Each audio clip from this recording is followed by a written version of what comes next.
Lovely. Hi guys, good evening. We have a special guest tonight.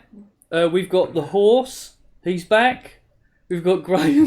What are you doing? He's going to stab me. He's going to stab us all. Ready. He's angry. You want some horse meat? He's angry. He's not got the limelight. How are you all doing out there in radio and TV land? Radio and TV land, what? So, Amiga Bill. What's up, boys? How are you doing? I'm fantastic. Hey. Oh, man, Good. it's awesome to be here, man. Thanks so much for having me. Cheers. Yes, good to see you. Cheers. I got some So, California beer to celebrate this occasion. Yeah. And I've got pineapple Pineapple juice. You've got pineapple good. You juice. can put vodka in that. Yeah. Well, yeah. Yeah. But that's good. That's pineapple juice is tasty. I like it. My wife and That's we good do a lot of juicing and throwing a little banana, a little pineapple. It's good stuff. Yeah, cool. Awesome. So, Bill is from Westchester in New York. His day job, which is what we want to talk about. Well, let's go through how we know Bill first. So, we're into retro stuff, obviously. Bill is into Amiga stuff. And we met Bill through a recommendation to go to his TheGuruMeditation channel with Anthony Becker. So I sort of commented on Bill's YouTube videos and sort of got to know him that well. Oh, we've got a subscriber, guys. Nice. Thank you. Oh, it's Bill. Thank you, Bill. That's weird. Got excited then. I've been subscribing. I don't know why it's telling you that now. I know it said hosted. Oh, hosted. It said Yeah, hosted. hosted. Yeah, Exactly. sorry. Yeah. Cool. So, I'm the host with the most. yay. Nice job. So, yeah, we know Bill through the Amiga scene and watching the videos, getting to know what he does. The main reason tonight is to show you guys what he does as a day job. We're going to switch to his website quick. I don't know if you're actually watching the stream at the moment. I'm Bill. looking for. I don't know if I should watch it. I'll put it up on Twitch. Yeah, Let's see. maybe mute the audio. Maybe I'll go up on Twitch. Let's see. Twitch. So many monitors, so little time. I know. I'm sort of reading this and trying to talk to you. I can't actually see it. I at the can't see it. moment, Oh yeah, there's my website. Got it. And there's probably a bit of Yeah, a I've delay, got- but it's all good. Yeah, that's fine. So, Bill Winters, as you can see on the left, is an award-winning director of photography who travels the world, telling stories through film, video, and photography. That's me. So, that is Bill.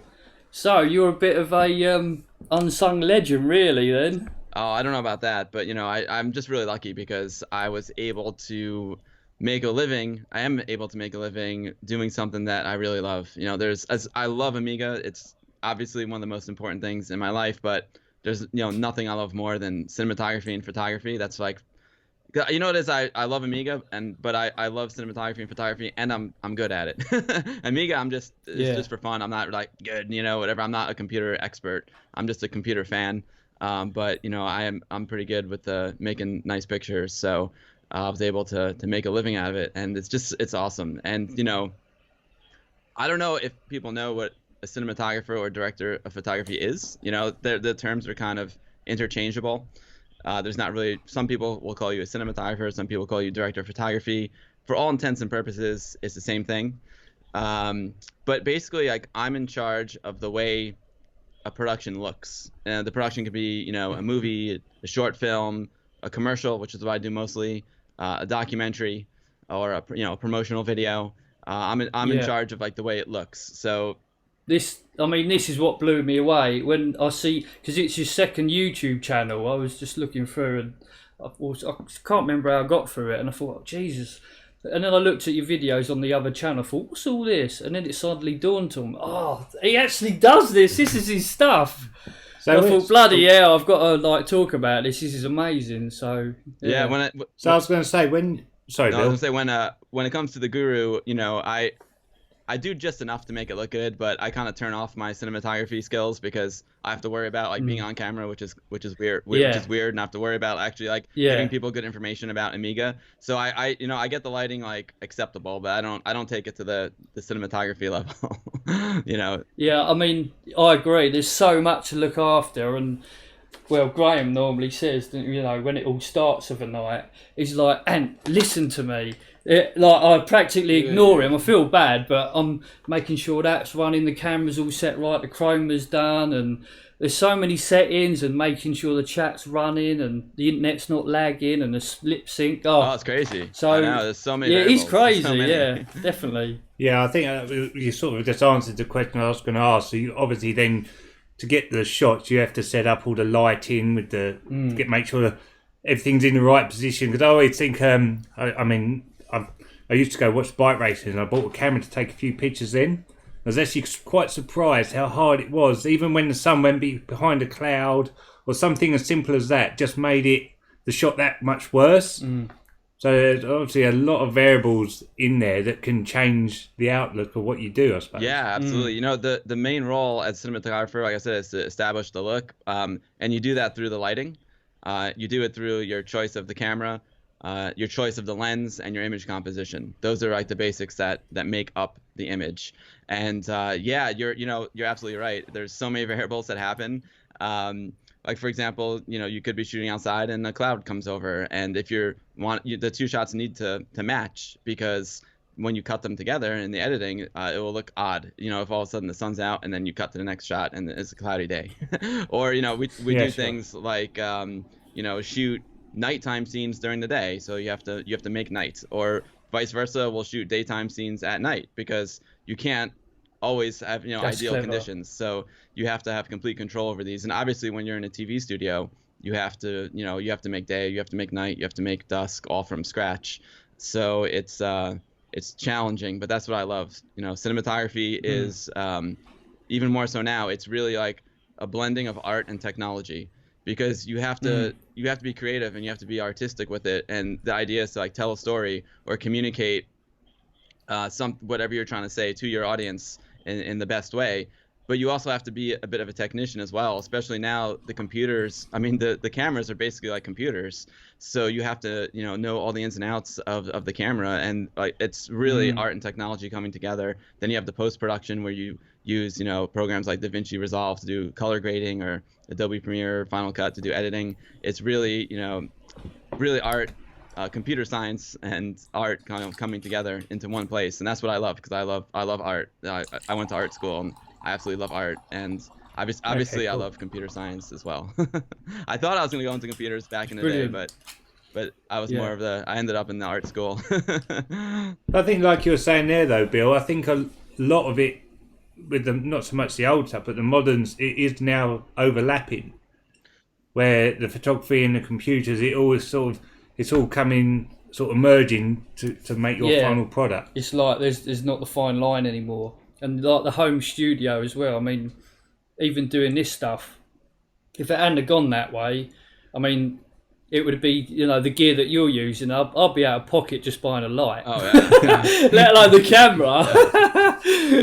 Oh, that's the equipment. But yeah, super it's expensive. amazing. It's crazy. But yeah, no, you were saying, it is art and science coming together. And the cool thing is, like, when I started, I'm a little older, so when I got into cinematography, it wasn't digital yet. It was still film. It was film and, you know, Steenbecks and moviolas, and shooting your film, exposing your film, developing it, and then, you know, physically splicing it together.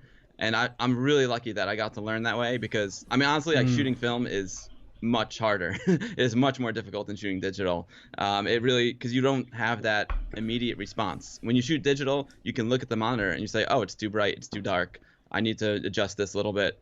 Everything's immediate. It's right there in front of you. What you see is what you get. Technically, no, That's but pretty yeah, good. it's essentially Yeah, what like you see. WYSIWYG. But with film, like, you don't see anything. Like, all you see No, is that's like, not what's in till the it's viewfinder. developed. And you just have to like Yeah, it's rely crazy. on your light meter. And it's it really teaches you how to think. It teaches you how to observe light. It teaches you how to think ahead. It teaches you how to match things from scene to scene just by using your eye and your light meter. So it was the best training I ever had, and I'm so lucky that I learned to shoot on film, because it just made my life now, so much easier.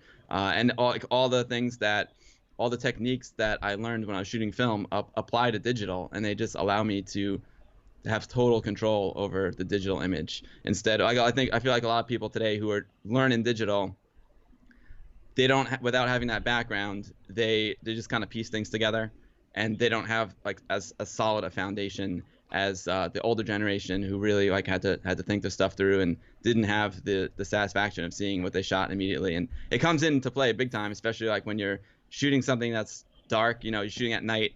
And it sounds so easy, because now with the video cameras you can see, again, you see exactly what you're getting. But I can't tell you how many sleepless nights I had being like, did I light it enough? Like, is this film actually going to come out? Is it going to be exposed, or is it just going to be black? And it's so stressful, because companies and your clients, they're spending like, I'm not exaggerating when I say like hundreds of thousands of dollars a day.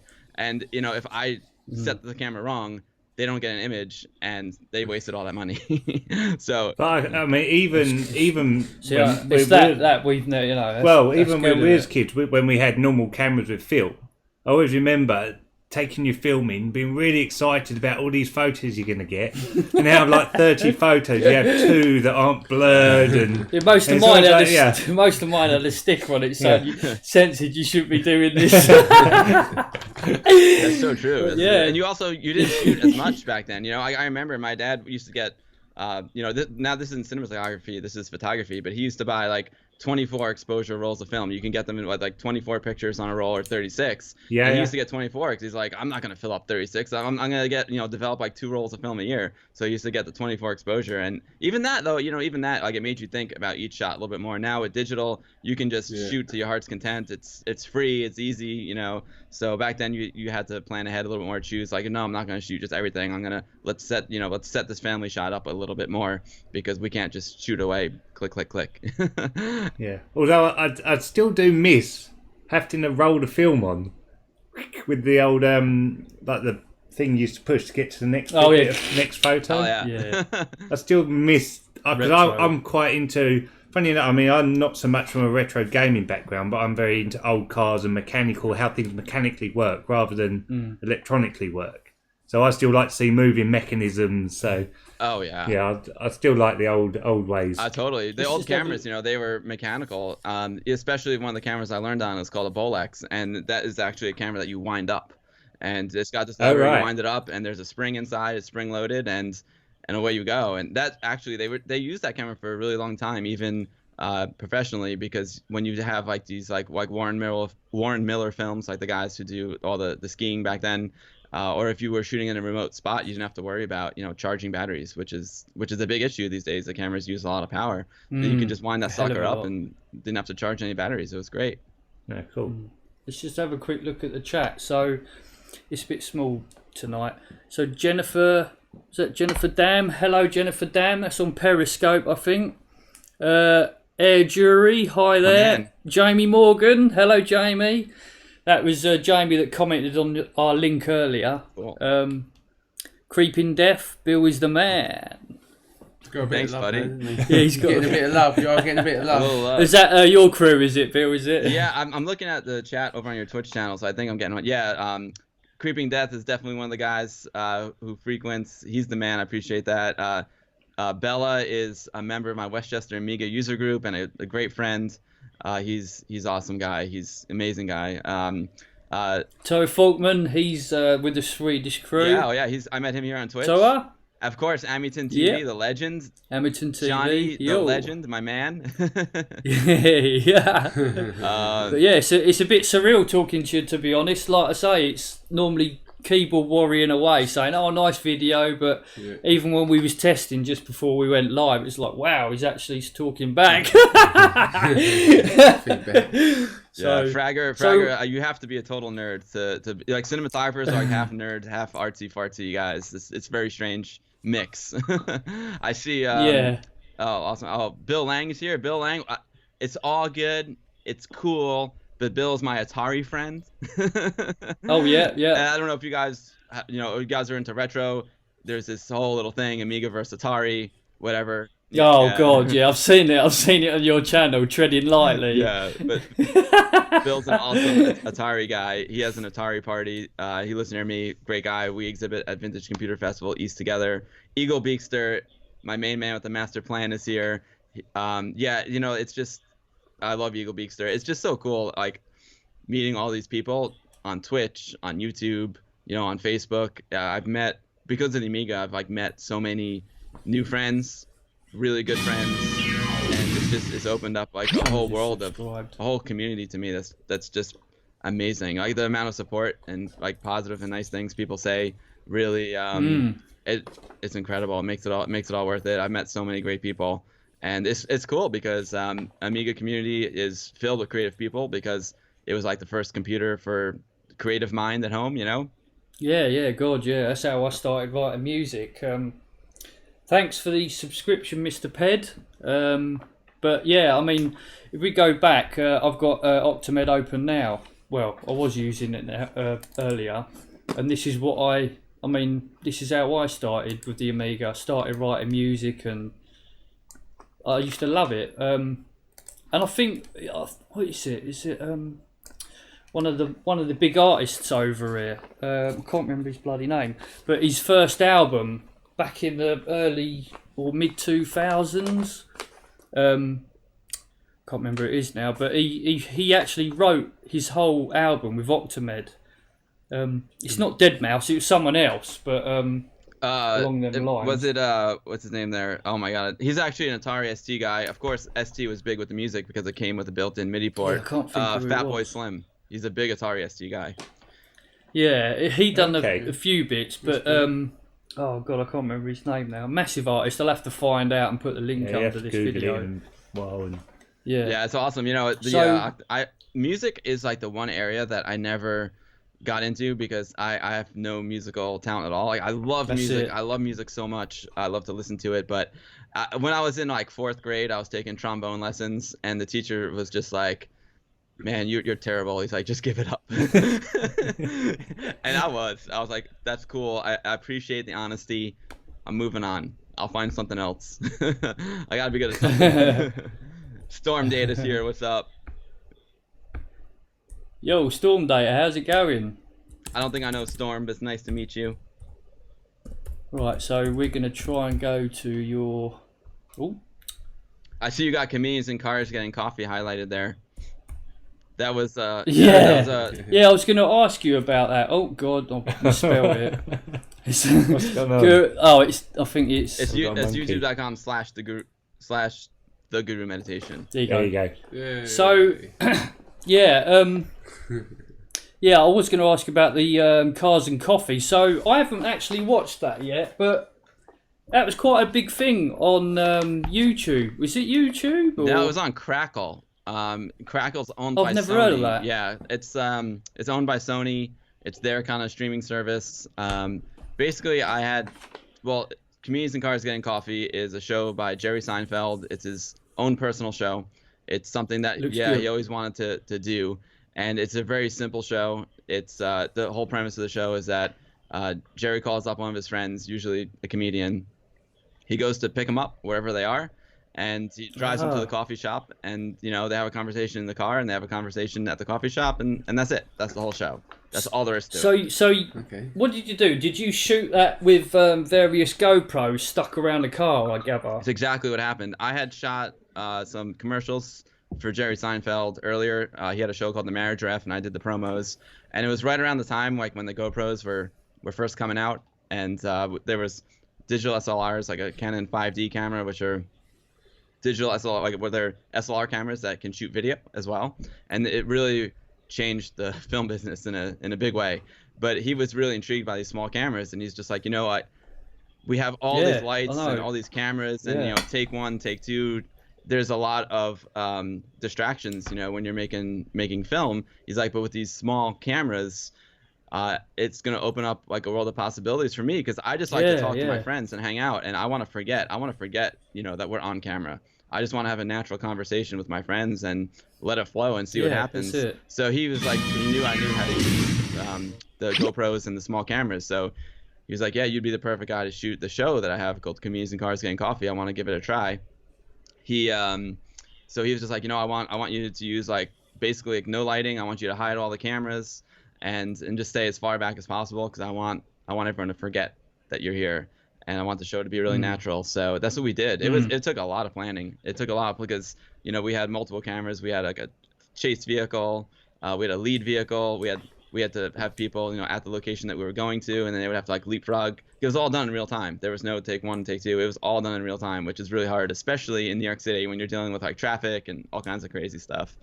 I mean, when you was doing that with the GoPros, because what did you do with the batteries? Did you have to get like an extra battery pack for them then? Because I know sometimes, because obviously I use them with the mountain bike, and I know the little batteries do run out fairly quick. You can actually, actually use like one of those battery packs to charge your cell phone and plug that into the GoPro, which is great. Oh, right. Okay. Yeah, that's huge. Another thing we used to do is you could tap into the car battery, and then you can get a special adapter for it that lets you plug in the GoPro, and so you can run off the car's power. But we usually use the like those battery chargers for the cell phones, because a lot of the cars were the cars were like classic cars. So we didn't, we couldn't really tap into the battery. Yeah.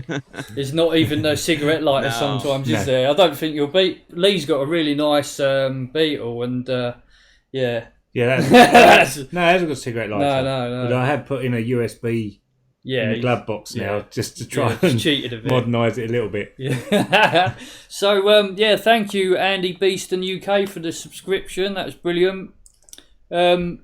The only thing I want to touch on now is the Guru Meditation. So I don't want to leave Anthony out. I know that we have an interview with you. Anthony's a massive part of what you do, and sometimes I thought, Anthony's not on, but he's still included as far as I'm concerned. He's a brilliant guy, knows his stuff. He does.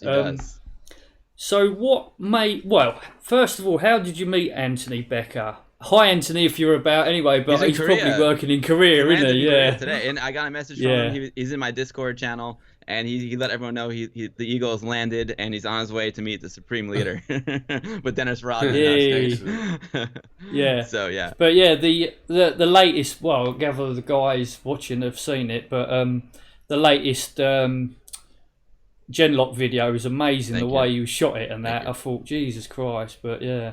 No, it's a good channel, and the effort you put into it, it's neat. It's just I wish that we had the skills sometimes. I mean, we banter and have a laugh and that, and that's what's different about us. But I really wanted to interview you because you've got the professional edge. So thank you. Before we move on to Anthony, but I have a lot to say about that. Yeah. I see. Go on. Toa Folkman is asking what my favorite episodes. What your favorite episodes? My favorite one was Alec Baldwin.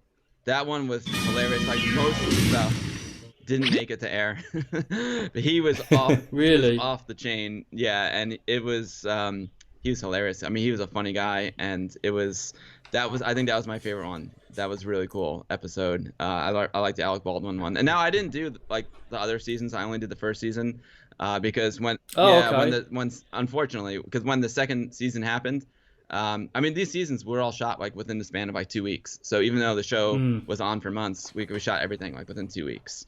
But second season, I was actually shooting a show with Mike Tyson. So I was like, I'm like the 80s, 80s and 90s. I see a bit of that. That looks so good. I've got to catch up with it all because I mean I've been so busy and with the new year and all that. But I see your stream with it and you was editing the picture. That looked good and. You gave the, I think you just chucked a picture out of you and the crew with Mike Tyson and that. But yeah, I thought, Jesus Christ, but that's another reason what spawned me on. I've got to interview Bill because this is amazing. That was a TV show called Being Mike Tyson. It was on the Fox network, and it was cool. Mike had this one man stand-up show, which was amazing. He just basically talked about his whole life, and he stood up on a Broadway stage and just went on and on. They had an HBO special about it that Spike Lee directed, so he was with us.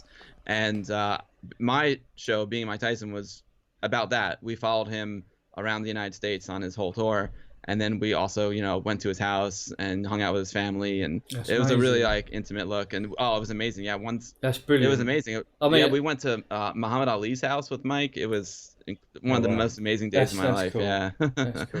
It was. To be honest, if I don't know what I'd do if I'd met any of them. I mean, Mike Tyson's a bit ferocious, but we always remember Well, the as ear a biting. boxer he was. Yeah, well, yeah, I know it's different personal, but I think it's just what the media stir up and that, and you just don't know what to think. I'll be like, okay, let's just shoot and go. But I was scared. You're thinking of the Yeah, Hangover. yeah, the Hangover, yeah. Hangover. Yeah, it's funny. All the young kids know him as the Hangover guy, not the Sure. Yeah. Man with the tiger. But yeah, that tattoo he's got's amazing. Yeah, but So- Anthony, so how do we meet? Yeah. Well, I was a member of an Amiga user group back in. I joined in 1987 when I got my Amiga 500. I live outside of New York City in Westchester, not Westchester, Pennsylvania, where Commodore's headquarters is. We're like 2 hours away from that, but it's a northern suburb of New York City. And there's this huge user group in New York City, with 300 to 500 members in it, and a lot of the folks were from Westchester, like the suburb where I live. So they started like a satellite group, and they would meet up here on other days when people didn't want to go all the way down into New York City. Yeah, the travel. Yeah. So they were meeting up here, and I joined that club, and it was cool. I had a great time. I met amazing people, and then the guys who were running it just didn't want to do it anymore. They were just like, they were tired. They're like, we're just gonna go to the meeting in the city. We don't have time for this anymore. That's it. Like, party's over. And I was like, oh, it's a shame. Yeah, it's gutting. That's gutting. but I was like, I don't want this to stop. So I was like, well, Did the demise of the Amiga have a percentage to play in that as well? No, this is in like 1989. In 1989, they just didn't want. Yeah, oh, really? So then I said, I don't want the group to die. So I'll take it over if these guys don't want to do it anymore. It's better. Like I do stuff with my Amiga. I'll just show what I'm doing that month, or it was super active at the time because it was like Amiga heyday. So someone was always doing something. I was like, okay, cool. So and so did this. Can you demo that at the meeting for us? And then so I took over the club, and then was really successful. We were an official Commodore user group. And we were big. We had like 100 like active members. We probably had like 150 throughout the lifespan of the club. And ironically, like we still meet to this day. So we've been meeting on the first Thursday of every month from 1988 until now. It's been awesome. That's crazy. That's impressive. Crazy, yeah. That's really Still meet. impressive. That's awesome. And Anthony was one of the guys that cheers came in. to that, yeah, though. definitely. And Anthony's and I met Anthony in the club. Like when I took it over, I was heavily promoting it. We became official club, and Anthony came to one of the meetings, and and we hit it off real well. I was really young. My dad had to drive me to the meetings at the very beginning because I didn't even have a driver's license yet. And Anthony, he tells a story because Anthony was in college. He's like, I show up at this Amiga club, and there's like this little kid running it. He's like, this is the weirdest thing I've ever seen. Yeah. And it was. I didn't know any better. I was just like, oh, I like the Amiga. I like the club. But there was like, I was obviously the youngest, and then the oldest person was like a 60-year-old guy who was an editor for ABC. So it was like it ran the whole gamut from like the kid, me, all the way to people in their 60s, and we had like an amazing group of people. It's a testament to the Commodore Amiga. It's like it draws in such a range of people. We had medical doctors, we had artists, we had computer techs, just creative people. Awesome. Just opens up. So Anthony and I met, in the club, and we've been like great friends ever since. That's how I met him. That's awesome. It's awesome. Yeah, busy old Anthony. You can't be here again. So, let's ask some questions. So, this is a bit of a random one. I remember talking to you about this last night, but I wonder what you guys on chat think about this. But I was thinking about, it's a shame the CDTV didn't break into the home the way it should have. I don't think the world was ready for it or understood what Commodore was trying to do. What are your views on this? And it's a bit of a difficult one, and I think it's one of them ones you don't really know. Because, imagine something put in front of you that's a games machine that plays, I can't it played VCDs, did it? I can't think, but Yeah. But it was literally the first games machine that could play CD audio as well as playing a game or whatever you're doing. So the press said the Xbox was the first thing to do that, and it wasn't. It was a CD TV, but it just wasn't received well. No one knew what to do with it, and I suppose there's a few. It's a shame. It's a few massive things that shame. come out like that could have been good that just don't take off. Yeah, Was Timing's it everything. live video? Was it? live video. Was it live video, like actual footage with a game overlay? Was it? It was literally just CD audio because it was so limited. But you could play the game, but you could have the CD audio in the background. It was basically. But yeah, so mate, I mean, it was an Amiga 500 with a just for the CD-ROM year. drive packaged into basically, into a console environment. You know, it was designed to be like, you know, in your living room essentially. So Commodore was trying to get into people's living room, and you know the reason. I don't know why. You have to ask my friend David Pleasance why it failed. He would know much better than me. But my opinion is, it was something new that people weren't ready for. But also, you know, if people wanted a computer, they would buy. If people wanted an Amiga or a computer, they would buy like an Amiga 500. You know, a computer. If they wanted a console, at that time they go with an NES or an SNES, you know, or Sega. And if they wanted video, they buy a VHS recorder. Yeah, exactly. So they weren't ready for that. But my friend Scott, in my user group, he had a CD TV, and it was cool, man. Like he hooked a keyboard up to it, and you could get like a Genlock for it as well. So it was essentially an Amiga 500. Lovely unit. It was awesome. Yeah. I shouldn't have ever sold mine. Has Anthony got one? Have you got one? Or? Anthony does. Yeah, I don't have one, but Anthony's got one. He's got a CD32 as well, which is basically an Amiga 1200. You know, it's basically an Amiga 1200 in a console. Yeah, just with nothing on it. Yeah, that one didn't go so well either, unfortunately. Better in Europe. Yeah, I know. Better in Europe than it did here, for sure. Yeah, funnily enough, it took off well. It's strange how some things that are really good just don't seem to make it. They just don't seem to sell. But even the Amiga itself. I mean, the Amiga, like, it wasn't really that popular here. You know, like everyone had. In the US, it was. It was all PC. Commodore 64 was pretty popular, but here PCs ruled. You know, because you know why? That's what everyone had at work. So when they bought a home computer, they bought something they were familiar with. You know, and they wanted their Word Perfect, you know, and eventually their Microsoft Word, and the Amiga was something totally different. It was like a games machine and a multimedia machine. It was, and you know, it was productivity, spreadsheets. That's not what you got an Amiga for. Lotus and Lotus 123, the old stuff. Yeah. But yeah, I think that's what David Pleasance was saying, because it took off well here. I think they marketed it as a games machine, and it should have been a business machine, really, and it probably would have took it into a better direction. But it's one of them Commodore things again. Yeah. You know what? It's funny here in the States now, because I do a lot of retro events with Anthony. We do Amiga exhibits at Vintage Computer Festival East, and just meeting people on YouTube. Like most people here in the States, when they hear Amiga, they think of the video toaster. Because the video toaster is what really put Amiga on the map in the United States. And I know it wasn't big in Europe because it was all based on NTSC timing signals. So it's interesting. You guys had like the Batman pack. Whenever I hear anyone talk about the Amiga in Europe, everyone's like, Batman pack. We didn't have the Batman pack, but we had the video toaster. Yeah. So there's always like that one thing. I mean, obviously. So that's what it is it? Two dramatic things. You know, there's two dramatic. They're dramatically different, like a video toaster and Batman pack, two totally different things. But it's like that one thing that people kind of like remember and latched onto, you know. The video toaster was like it kind of was a video switcher. It was like the video flyer was nonlinear video editing, but the video toaster was like it was almost like its own thing as well. Like the Amiga was really just like a host for the toaster, but that's it because it was inside of an Amiga. Everyone just kind of associates. And it was an Amiga, you know, but the toaster was almost like its own processor, you know, inside of the Amiga, and it used the NTSC Amiga because it had the same timing signals that were very close to NTSC video.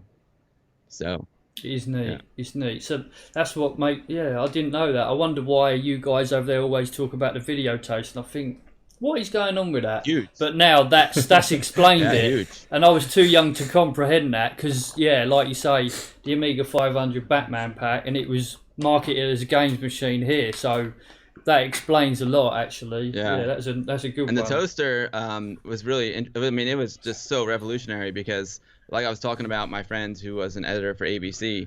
ABC is a big network here in the United States, and we had, it's actually on the Guru Meditation YouTube channel, we had a representative from Commodore come and demonstrate the video toaster when it was still in alpha, and his jaw was on the ground. He's like, I can't believe this thing costs less than $10,000. He's like, we have video switching equipment at ABC that costs $125,000, $150,000, and it doesn't have all of the effects that video toaster does. So it was that different. It was almost like there was like two like really big things that happened that that I can remember in video. Like one, like something that just revolutionized everything. Like the toaster was like the first one, because here, $100,000 switcher in ABC TV studio, video toaster that you could have on your desk at home. That's huge. That's it. Huge. That's the fine line again. Yeah. And then the other thing, the other like revolutionary thing that I remember like witnessing was not Amiga, but when Final Cut Pro came out, that was like you could have an Avid for $60,000 or $80,000 and edit like they do in Hollywood. Oh, but now you have $1,000 program that you can use on your Mac computer at home, and it's just as good or better than Avid. So it's like those two things, like Video Toaster and Final Cut Pro. They're like really big moments, like growing up in the video business like that. I remember.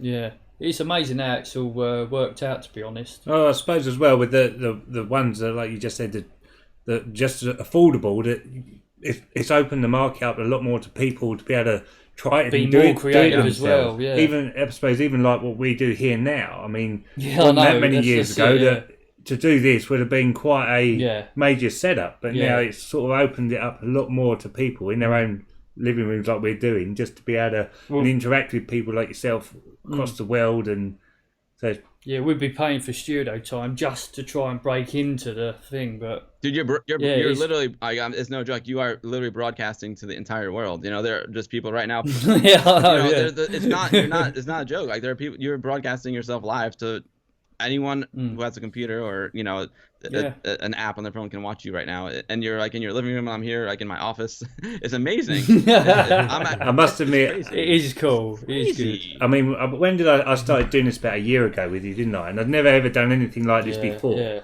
and I found it very weird trying to comprehend that the camera in the corner, that other people are watching. It took me a good few weeks to sort of. It's scary. Yeah, almost. When we first went on cam, we was like, "Whoa, let's switch it off." It's like you said in this thing with Jerry. Is it Jerry Seinfeld with the cameras in the car?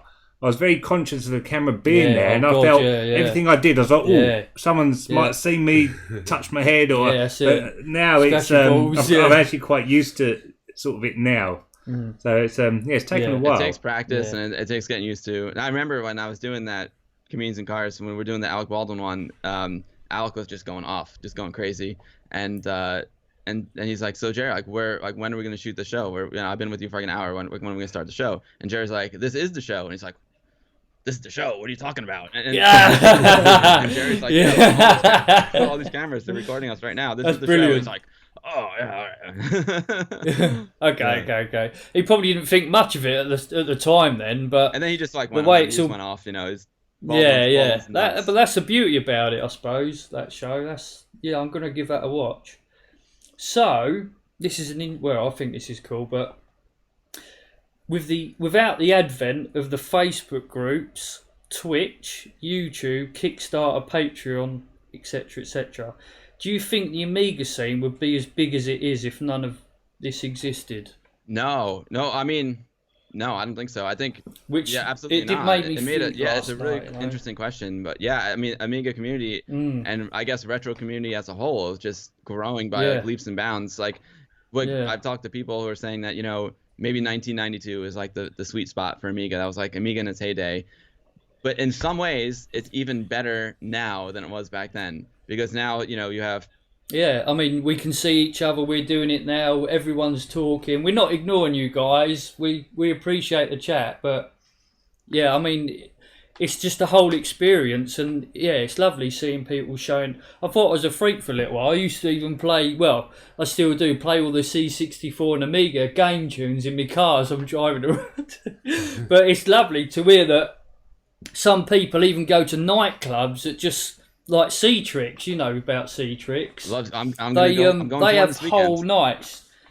Oh, you really? Oh, yeah, I'm going to MagFest. The music Hey! festivals. That's where I met C-Trix last year, and he did sound music for Viva Amiga documentary. But yeah, I think it's kind of the thing where it's another situation where it's kind of like right place, right time, you know, because it's not just the fact that we're all connected. I mean that is a huge part of it. But the other half is, you know, people are like kind of like looking back now and rediscovering Amiga and rediscovering retro. So there's like a whole resurgence in the interest, and then now that people are interested in it again, they can all communicate together very easily. I think it's the hardness, isn't it? How hard it is. I mean, we've had a right time with the games, but it's also friend time. Because the memories associated with it, nostalgia, it all it's just a nice warm feeling. It's actually, I mean, because I had played games when I was younger, but I wasn't so much into it as these two guys are. But I've quite enjoyed, it's been even good. just now. I mean, modern games are so fantastic, so smooth, so perfect. But I've actually enjoyed the clunkiness of the game, where when you're running, you have to be so precise where you jump or something. Your standards, so the pixel back of your foot on the side of the ledge, it looks like you should fall off, but no, that's how you actually jump the level. But even though they're not perfect, and I love it. I really enjoy that. Yeah, so it's been good. I mean, and I enjoy playing them anyway. So yeah, so it interests me a lot because especially on Twitch, like I'm ancient. I'm an old guy on Twitch. Twitch is such a young audience. They're all like all these kids are like in their early 20s. But they're into it. Like retro is big. And these are kids who didn't grow up with it. I mean, obviously, for me, the nostalgia factor is really big. It's a really big part of it. It takes me like right back to when I was a kid, sitting in my parents' basement, hanging out with my friends. So there's a lot of, nostalgia and like really nice memories that come with it. Definitely. But the young kids don't have that, So, but they're seeing it as just for what it is, and it's not just the old games themselves, but like if you look at a lot of the new games that are coming out, they're done in the style of the old games. Like that one, a lot of the streamers were streaming like Dead Cells, like that. It's pixel art. It looks like it could be an Amiga game or a Commodore 64 game. It's a brand new game, but they did it in the style of the old computers. It's the kids today think it's cool, I guess. That's it. Yeah. I think Minecraft started that off. I was just going to say, me and my son, we play a lot of Minecraft, and he loves it. The trouble I have, I get quite into a game. So tell him how many hours you've done. Well, I started. Was it last November? So a year and a month, and I've got about 530 hours, and that's just on my phone. Awesome. He does work. He does work. He just ignores his wife. I do this in the night time. But what's happening? Like my son, we got into it. He would play with me. He would then go to bed. And then I've tried to do my whole survival world without having to dig. Everything I built, I've had to dig, and so he would go to bed, and I'd end up doing another 3-4 hours. Think, she's look at the time, and so I mean, so it's also nice. Coming to bed, darling. Yeah, it's nice. I mean, my son, he's 10, but it's nice that we can both play together on like a level platform. He's actually a lot better than me, so. That's awesome. Always are. They're like sponges at that age, absolute sponges. But he's also getting into the retro stuff because I've still got an old Mega Drive too. Oh, nice. So I think we play NBA Jam and a few of those games. It's in the game. He quite, even for him, who's only really grown up with modern games, in the last sort of year, he's started enjoying the older stuff. So and I think for Christmas I got him, Demolition Derby, which we've been playing. Quality. So it's nice that he also appreciates the older style stuff, yeah, even though it's not perfect graphics. Something about he quite it. enjoys it's all the gameplay as well. Yeah. It's gameplay. It's not just.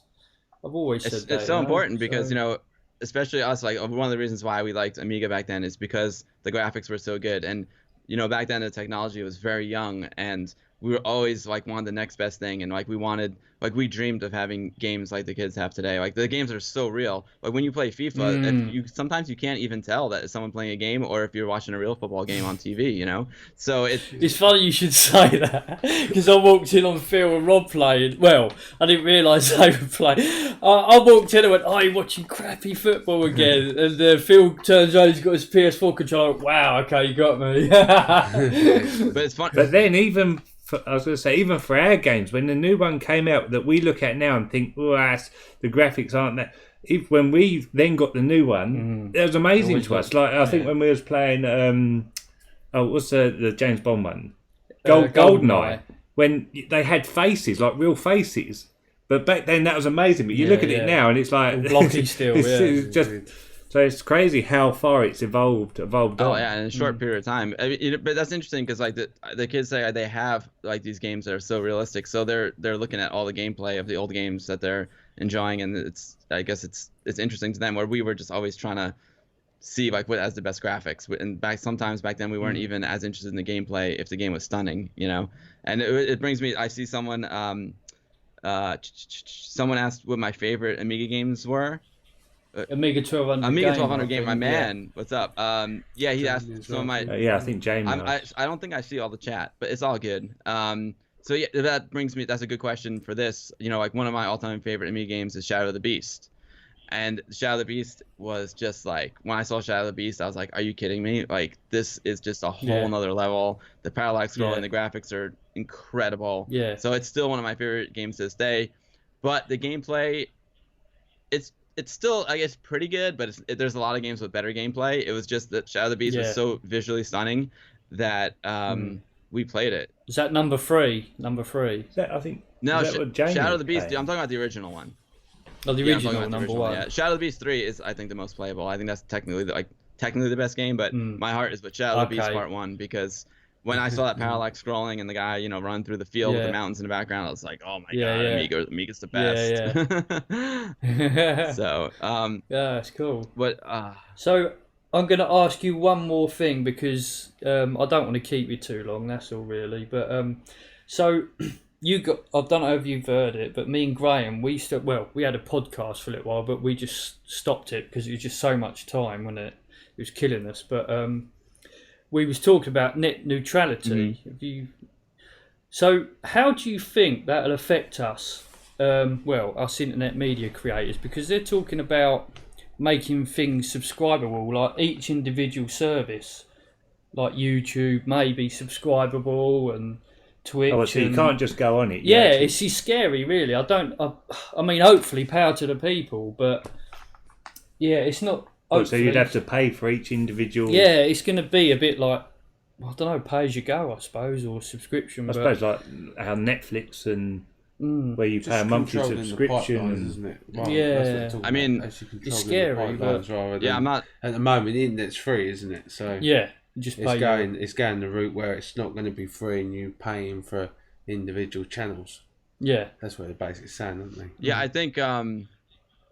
It's a bummer, man. I was sad that they took it away, but the thing is, I don't think any of us really know like what is going to happen. You know, it could turn out to be an absolute disaster, or it could be all right. You know, hopefully it'll be all right. But you know, like I don't know what it's like over there in the UK, but here in the States, you know, we have internet service providers. So here, like where I live, I can choose between Optimum, which is a cable company, or Verizon, which gives us fiber. I have Verizon, which is fiber, but you know then. So what they're saying is like Verizon will partner with say Netflix, and then you can stream your Netflix at 100 megabits a second. But Amazon will get choked because they're not affiliated with Verizon. So something like that could happen, or they're saying that they could skew like your feeds to slant like one political way or another political way, because they technically like China. Yeah, so. I don't know. Is it going to get that bad? I hope not. But I hope not. But I think it's also. I don't want to jump to any conclusions. I think we have to kind of see what happens. But it's not good. It doesn't sound very good at this moment. And I wish it wasn't repealed. I know. I think it's just the what I'd miss about it. The only scary bit to me as well would be just the freedom to go anywhere and like your leisure times just you know, it's just it's going to be awful if anything does happen. Oh, I see what's going on now. I'm sorry. You guys are amazing. Your streaming like I'm looking at the Twitch chat. So I should look at the chat that's on the screen because that is the compiled. Oh, there's so many more. Yeah. Oh, right. So you were looking at just one. Yeah, sorry. Okay, so that's okay. where I saw. Yeah, Jamie asked what was my favorite game. Air Jerry's screaming out Amiga, and I love it. I love it, Jerry. Jerry's the man. Yeah. This is a man who watches Guru Meditation from a hot tub and a sauna. Hey. Oh, Andy, do you mind if I read the chat a little bit? Oh, yeah, cool. go for it. Yeah, we was going to read it anyway. I don't want to ignore Yeah. anyone, so Andy go. said he just found my Discord Amiga group, and it's full of great people and full of great advice. Discord, that's something I learned from the kids, man. Like, that's something I learned on Twitch. I didn't know what Discord was. Yeah, I didn't know that. Yeah, Yeah, but TeamSpeak we used to use, TeamSpeak. but it's a similar thing. Yeah, now we're yeah. on Discord, so I got a Discord Yeah, channel. I've heard of Discord, but yeah, I haven't used But it. Andy, you know, it's like it's a testament to like the amazing Amiga community and the people who come to like watch my streams. I did that. I made the Discord because you know, I stream like once a week. I try to stream once a week, but not always. I try and stream once a week, and but you know, like when I'm not streaming, I met a lot of really nice people on the stream who are really cool to hang out with. They're really smart, filled with great advice. So I'm like, you know what? Like, let's have this place where we can all chat when I'm not streaming. So that's why I made the Discord channel, and yeah, it's awesome. It's a lot of fun. It's crazy though, because there's like so many avenues and places where ways to communicate that I'm getting like all these notifications, and I'm like, I can't respond to them all. But it's great. I know, yeah, that's the world we live in. It is overwhelming in a way. Yeah. So go ahead. Sorry. Do you need to go? I know you pick your wife up at a certain time and oh no, stuff she's like that. on her way home, but we're all good. You know, we can talk about whatever you guys want, but we started talking about how Anthony and I met, but we never really talked about Guru Meditation. If you would like to, we could talk about the Twitch streams. We could talk about Amiga, whatever you want. I still got some time. Yeah, we'll talk a bit more about Guru Meditation then. Let's just go back to Chrome. Mr. Paul so 3D and his what's up, Mr. Paul 3D? Hey. So the latest what is it? The latest one. The latest Genlock one. I don't know if this is going to lag our stream now, but I'm Anthony, and we are the Guru Meditation. Join us today in this vintage television studio. And I can explain like what it is and why it exists. It's very appropriate for a vintage television studio. I'll leave this playing and I'll mute it, and you can voice over it. I'm just going to monitor the stream, see if it lags, because there's a lot of video going on. You're coming in, we're going out. I know all about the lag. It ain't fun. So yeah, have a speak if you can see. Yeah, we'll be interested if you let our guys know what you do. That'd be amazing. And Bill makes YouTube videos. He edits the YouTube videos. Anthony gets into trouble from Greg Berlin. But talk about it. Yeah, Bill. well, Anthony and I, like we mentioned before, we met at the Westchester Amiga user group, and we became great friends. And Anthony and I we've always been big podcast fans. Like we love listening to podcasts. When they first started coming out, Anthony and I were like, "Oh, did you listen to that podcast?" Yeah, we love that podcast. And we're like in the back of our head, like we always kind of wanted to do a podcast because it sounded fun. And then what happened was our Westchester Amiga user group, we got the store. We used to meet in an Amiga store, and the Amiga store closed down. The computer store closed down. So we moved across the street, and we were meeting in the food court of a shopping mall, which is not the best place to meet. But it works. I remember that. I've seen a few. Yeah, we still meet there. But anyway, so what happened was I couldn't set up real Amigas anymore. So I was like, all right, how can I still do presentations, for the club without having a real Amiga? I'm like, oh, I'll make a video. I'll do some screen records, and then I can talk about it. And then one day, like one of the guys, a regular guy, is like, "Oh man, I missed the meeting. Can you like upload that video to YouTube?" So I was like, "Sure, yeah, I would, no problem." So I upload to YouTube, and then all of a sudden, like the light went off in Anthony and I's head. We're like, "Wait a minute! Instead of doing a podcast, like what if we did like a YouTube show?" And he's like, and we make a good team because I've got the video skills, and Anthony has the computer skills. He's got all the equipment. Yeah, Anthony's got an incredible collection. That's unbelievable. That's the other thing I wanted to talk about. What is the actual size of the barn? Because He's got. Is it you I got or the Anthony? barn. I've got the barn. I've got the barn. It's in the garage, unbelievable. Yeah, and Anthony's got a barn. He calls it yeah, exactly. Das Bunker. It's really crazy. It's bad. It's poor German. I don't know why he came up with Das Bunker. He's just like making a joke. But we met German friends, Retro Blonde, Retro Cram, and they're like, dude, Das Bunker. So it's Der Bunker, but which makes it even better that we're talking like idiots, you know. Yeah, his collection is just amazing. I mean, we're a good team because like I said, I have the video skills, and Anthony, like he's a Commodore historian. Like I'm really into it, but he is like really into it, and he's a professional. That's what he does for a living. He's an IT guy, so he's got like all the computer knowledge and the Commodore knowledge like on point. He knows like every version of every motherboard that came out, every accessory that ever came out for Amiga, and I know the ones that I had and I used. But I don't know like every accessory ever. Like, so we make a good team. We make a joke that I make all the videos and he's the talent. He's because he's the IT manager for NBC or NBC something, Sports, isn't he? Yep. That's cool, isn't it? Yeah. That's quite major. He's an unsung legend as well. He's a character, man. But yeah, me and Anthony will get on. I've been speaking to him on Facebook Messenger actually quite a lot. And I've watched some. He's not got a lot of videos on his YouTube, but he's got a lot of home videos. And I was laughing about this 360 video that he was ducking under this thing, looking up. I was in stitches. And he's hilarious. That's when He's the comic relief. That's when I found out he's going to career and what he does and that. I thought, cool, we'd get on well, if we ever met. Oh, so. He's a great guy. Yeah, he's hilarious. He's our comic relief. I guess I'm the straight man. I'm not that straight. I'm not that. But compared to Anthony, I'm straight.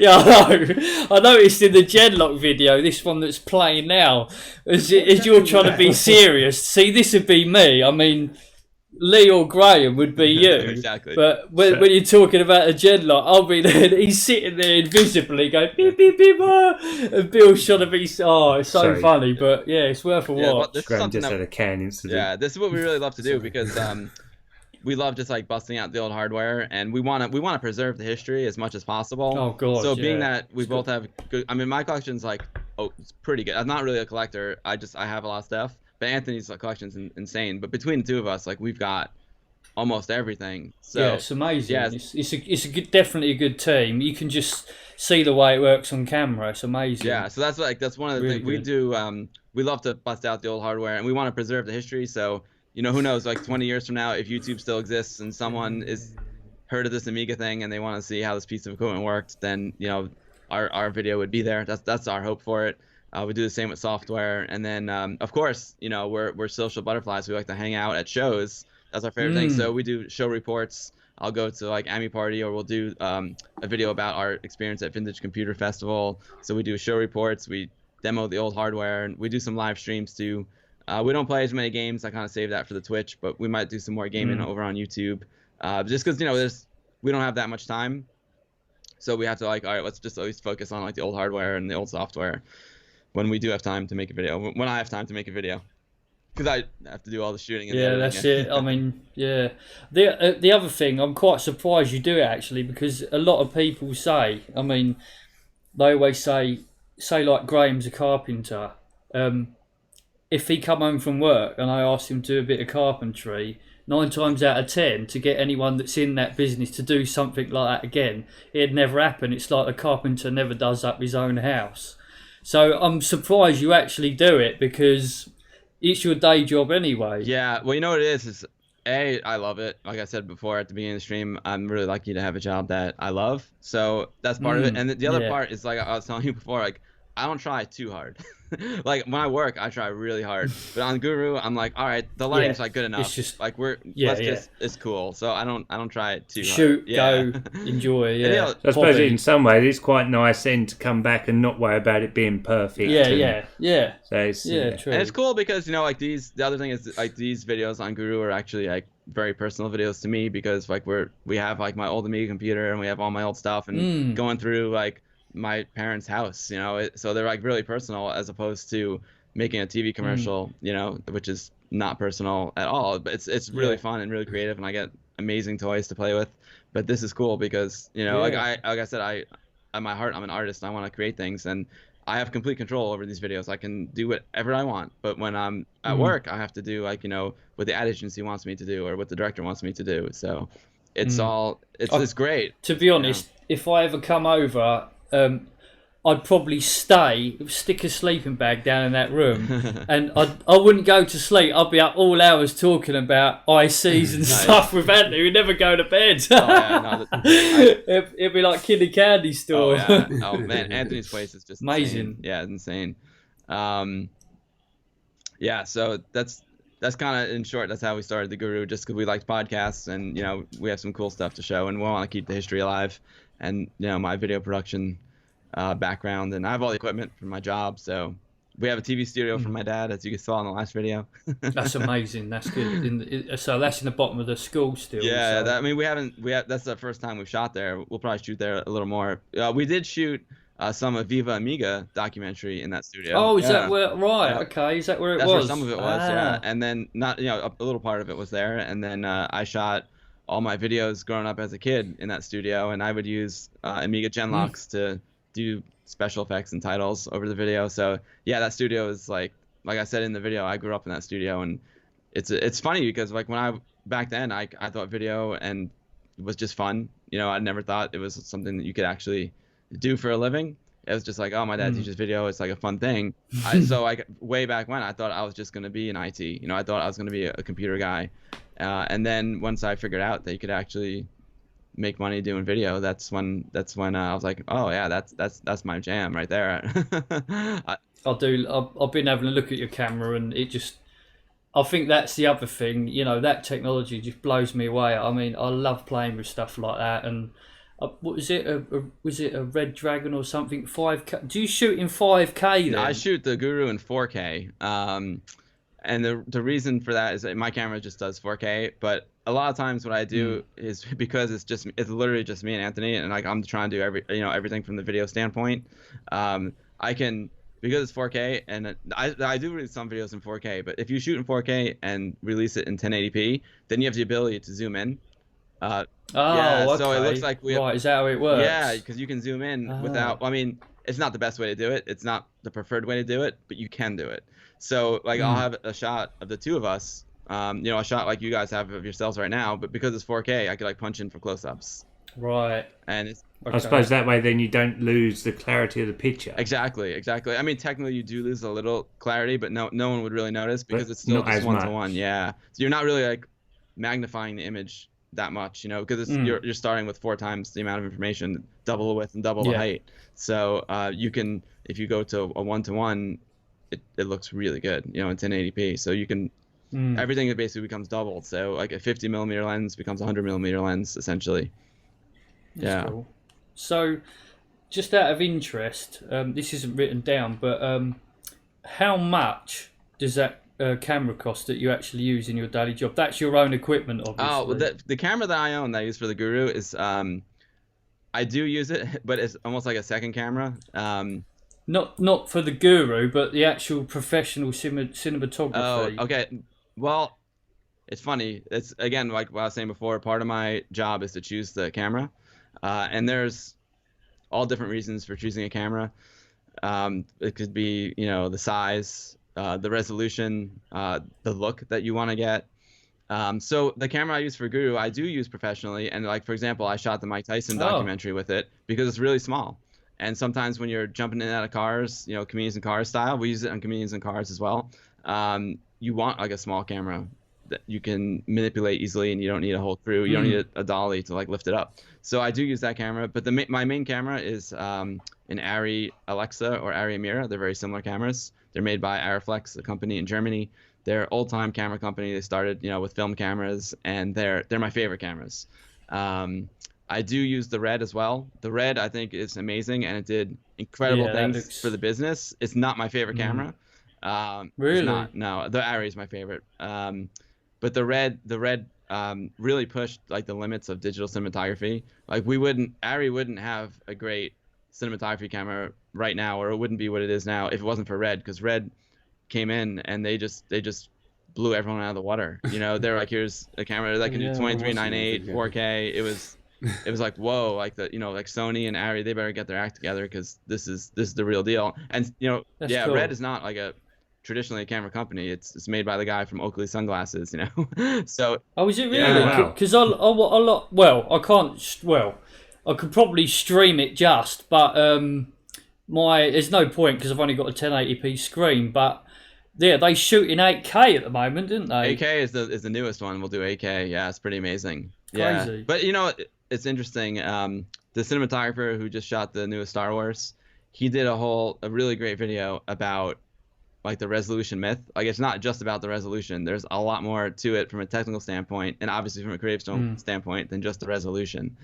Resolution is definitely important, but for example, the Arri camera that I shoot with is not even a true 4K camera. Really? It's upscaled. Yeah, it's upscaled internally. You can upscale internally, or you can not upscale internally and upscale it in post. But here's the thing: the past 10 years, every cinematography Oscar went to that camera. It doesn't even shoot 4K. So that's crazy, isn't it? That is crazy. And Jesus Christ, because they said that about some of the games consoles that natively they run at 720p, but they just upscale even the original Xboxes and that upscale just to get to 1080, but it's rendered at 720. But with the Arri cameras, like I said, there's more to it than just resolution. It's the color science. It's there's a lot of factors involved. So CCD size and the amount of CCDs and the mirroring and mirrorless and there's a lot of factors. So it's easy. Like for example, the iPhone can shoot 4K. You know what I'm saying? Andy Becker. Is he there? Oh, or is he on the screen? He's busy. Okay. Yeah, like the iPhone can shoot 4K, but my my older camera that can't shoot 4K, only 1080p, it still looks better because it's got better lensing, it's got better color science, it's less compression. Okay. So resolution is important, but it's not the be all end all. Yeah. So what do you reckon of this Cole Zeiss stuff? Is that just a sort of mid-range thing, or do you use all that as well? The what? The Cole Zeiss lenses? Oh, the Zeiss lenses. Oh, they're awesome. No, they're high end. Yeah, I mean they have. Oh, really? Well, they have all different. They make low end lenses all the way up to high end lenses. Their highest end lenses are called Arri are called like Master Primes. They're amazing. Yeah, I use Zeiss. So the thing again, that's interesting because picking the lens has to affects dramatically your final image. So Zeiss lenses are known to be like very precise and very perfect. So the resolution that they provide is amazing. Like the colors are just extremely accurate, and it's German engineering, man. Like it is on point.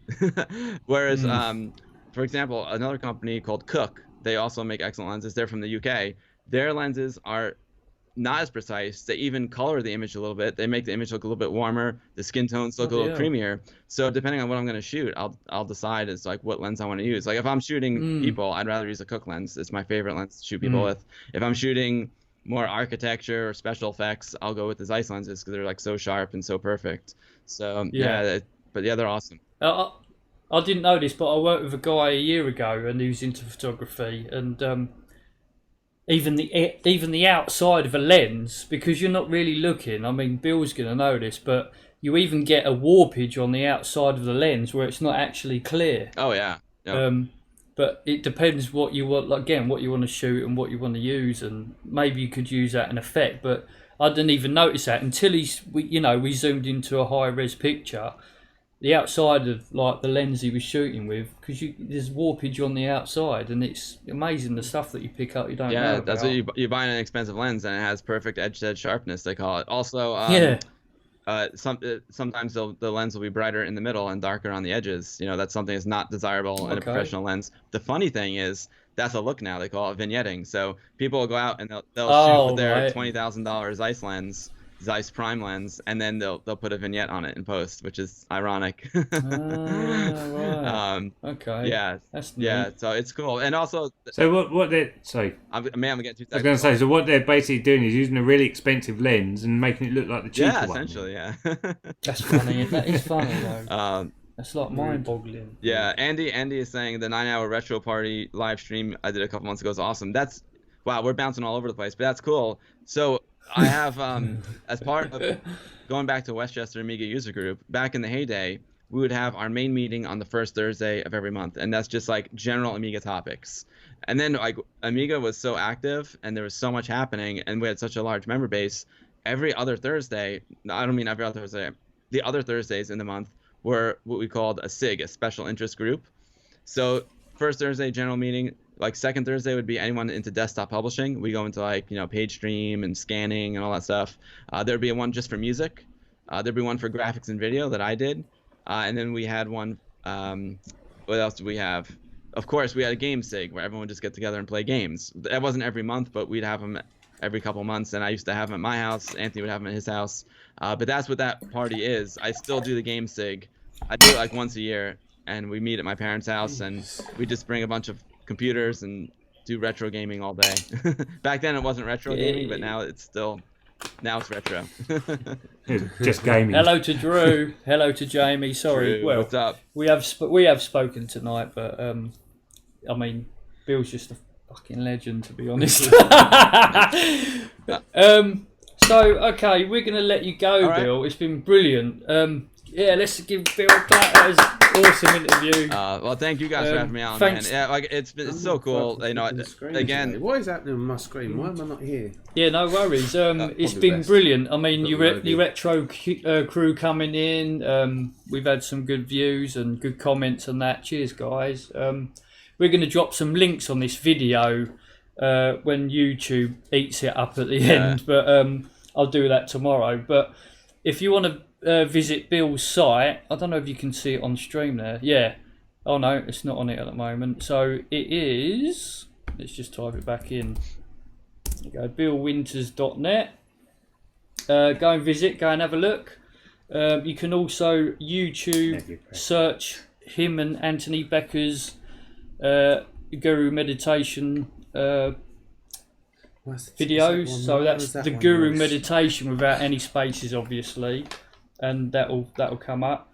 I also done your personal YouTube, your cinematography one. I put a little tiny URL to that, so that's tinyurl.com/Bill Winters, because you've not got your own custom URL. You know, it's tricky. So. The better, if people want to see my work, it's the best to go to billwinters.net or my Vimeo. Here's the thing with YouTube. I tried. I would love to have my YouTube channel more active. The problem is, I deal when you're dealing with commercial clients. You can't, like, it's all very secretive and very buttoned up. Like, for example, if I shot some commercials for Apple, I can't go put those Apple commercials on my YouTube, even though it's my portfolio. I shot it. God, I can't do it because they want the views and they want all the traffic, And so that's the problem with my YouTube channel is the copyright issues. Like I don't have comedians and cars on a YouTube channel because I get flagged for copyright material. Oh, okay. And it's very frustrating. Yeah. Oh, I shot it. I shot it. This camera right next to me. It's like it's really frustrating. That'd be so cool. Yeah, it's really frustrating because it's my portfolio, but I can't really have the portfolio on YouTube because there's too many copyright infringements, But you need a portfolio somehow. So if you just So the trick is I can put it on Vimeo because they're a little bit more lenient than YouTube, and I can mistag things like. I won't say the exact name of the product, so it doesn't come up in Google searches. So as long as it's just there like as a portfolio piece and not as like this commercial or this music video, then it's cool. Then they don't mind. They cut me some slack because you have to have an online portfolio, otherwise you wouldn't get any jobs. Well, that's it. Sure. Yeah. So visit his website then. And probably one of the best Instagrams I've ever seen. Thank you. It's probably why you would have an Instagram. Is Bill Winter Sign, so that's CINE, Charlie Indigo November. Cine like cinematographer. Exactly. Yeah, it's over on the Instagram. I mostly post like nice pictures, and then like that's my place where I can show like behind the scenes of cameras that I'm using, and I don't really do much retro stuff over there. I do a little bit every now and then because it's in my DNA, but it's more about cinematography and photography over there. Yeah, it's funny. I have to separate. So here's to Bill, everyone. Awesome, guys. Cheers. Thanks for having me on. Yes, thank you very much. Keep up the great work, guys. I love your streams as well, man. You guys are awesome. Yeah, well, I mean, this is a new thing. Hopefully it goes well. We've got Stephen Jones on next week, I think. Awesome. I would like to learn more about Stephen. I know I met him on YouTube as well. And I've done a few bits of artwork for him on his iMica machine. My logo is actually printed on the front of his iMica machine. Terrible Fire, which is what is on. running in the CD32 right now. That's We've awesome. got a TF328 in there. I want one of those so bad. I want a CD32 with a Terrible Fire board. Oh man, and it's so good. That's my next thing. So, well, I mean, we don't. I know a lot of people go on about accelerators, but we don't use accelerators. I mean, I'm not into. I mean, the demo scene's amazing. I watch it on your show, and I love it. I absolutely love it. But for me, it's all about the games and the. Well, I need the 8 meg of RAM just for WHD low, which is immense work. Yeah. So I just want to interview Stephen Jones and get his thing on the 1500 plus coming out. Cool. The TF328, just expose it a bit more, and why Stephen did it. This is Stephen Leary now. Right. 2 Stephens coming up, and the 530 coming out, which is the Amiga 500 accelerator with, I think there's going to be an S with an actual SATA port on it. Oh, that's awesome. So cool, guys. Yeah, fingers crossed. Oh man, but yeah, brilliant. Thanks, guys. Well, thanks for having me on. It's just been awesome. And pleasure. Yeah, and Anthony, you were definitely like one of the first people I met through the YouTube channel. So it's just really cool to be on your show now. It's just awesome. No worries. We're not professional. Again, if you guys don't like banter. But, I mean, that's what we're about. I really, really like completing games. yeah. I get very frustrated. So, I hate not finishing the game. Yeah. Again, just like you, we're 3 friends that meet after work, let off a bit of a steam on Wednesday, just have a laugh, Yeah, it's good. Yeah, it's good. Retro cool. Again, so awesome, guys. Yeah, I'm gonna say bye. I see Amyton saying goodbye. My main man, Air Jury.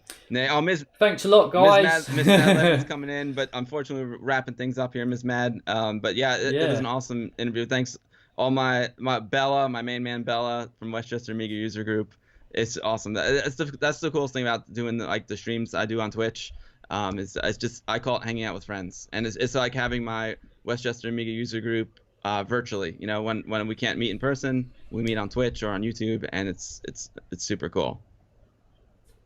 No, it's good. Yeah, it's good. Brilliant. Thanks, Bill. I do appreciate that. I thought you was going to say no. I'm not joining your stream. No, it's too much banter. No, I love your stream. But yeah, awesome. It's been brilliant. Yeah, awesome. I'm not gonna be able to join it tonight if you keep streaming because my wife just got home. Gotta have some dinner with the missus. But yeah. I will. We've kept you an hour and 20 minutes anyway. Yeah, so we've only got till 40 minutes left. Yeah, all right. That's fine. Yeah. All right, guys. We'll keep up the great work, and thanks so much for having me. Brilliant. Thank you, Bill. All right. Thanks, matey. Yeah. Thanks to the Bill crew as well that's come in. Yeah, do appreciate the chat. I know we've not really said too much, but yeah, it's been an interesting one, so it sort of kept my interest.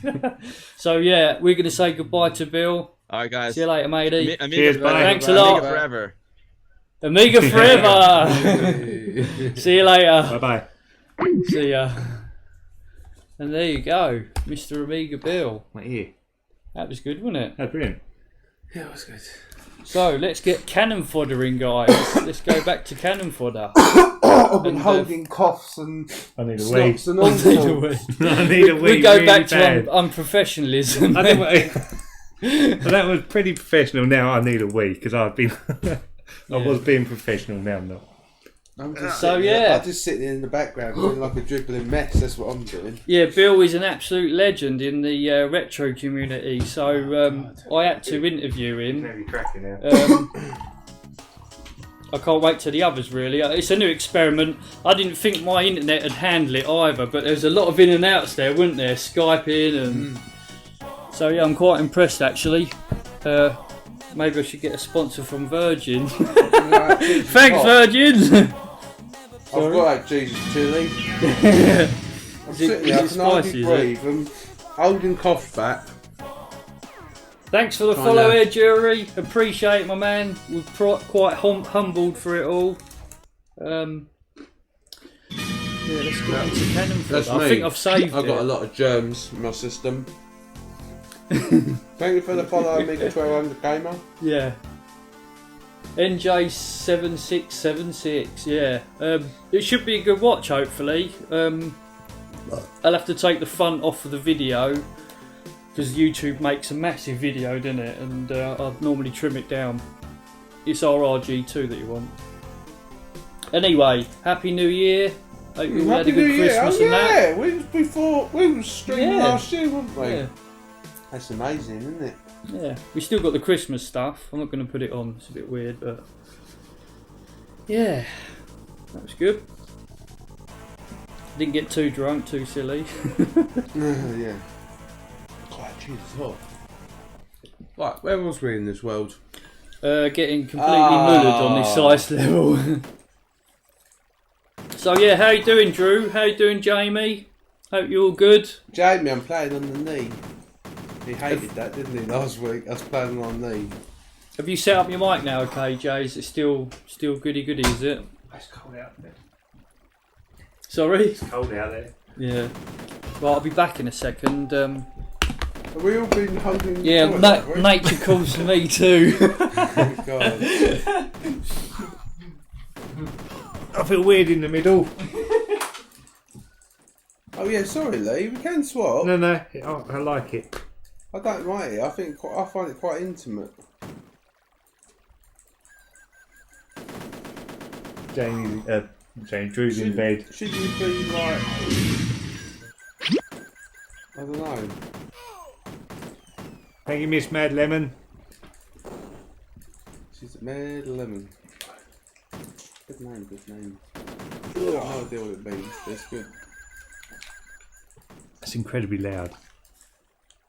I don't know what that is. No, I'm not using it. Ah, look, see what happens when I look at people's writings. Use a table. James saying use a table. I know, because he's getting annoyed last week when me and Ant are both playing on our knee.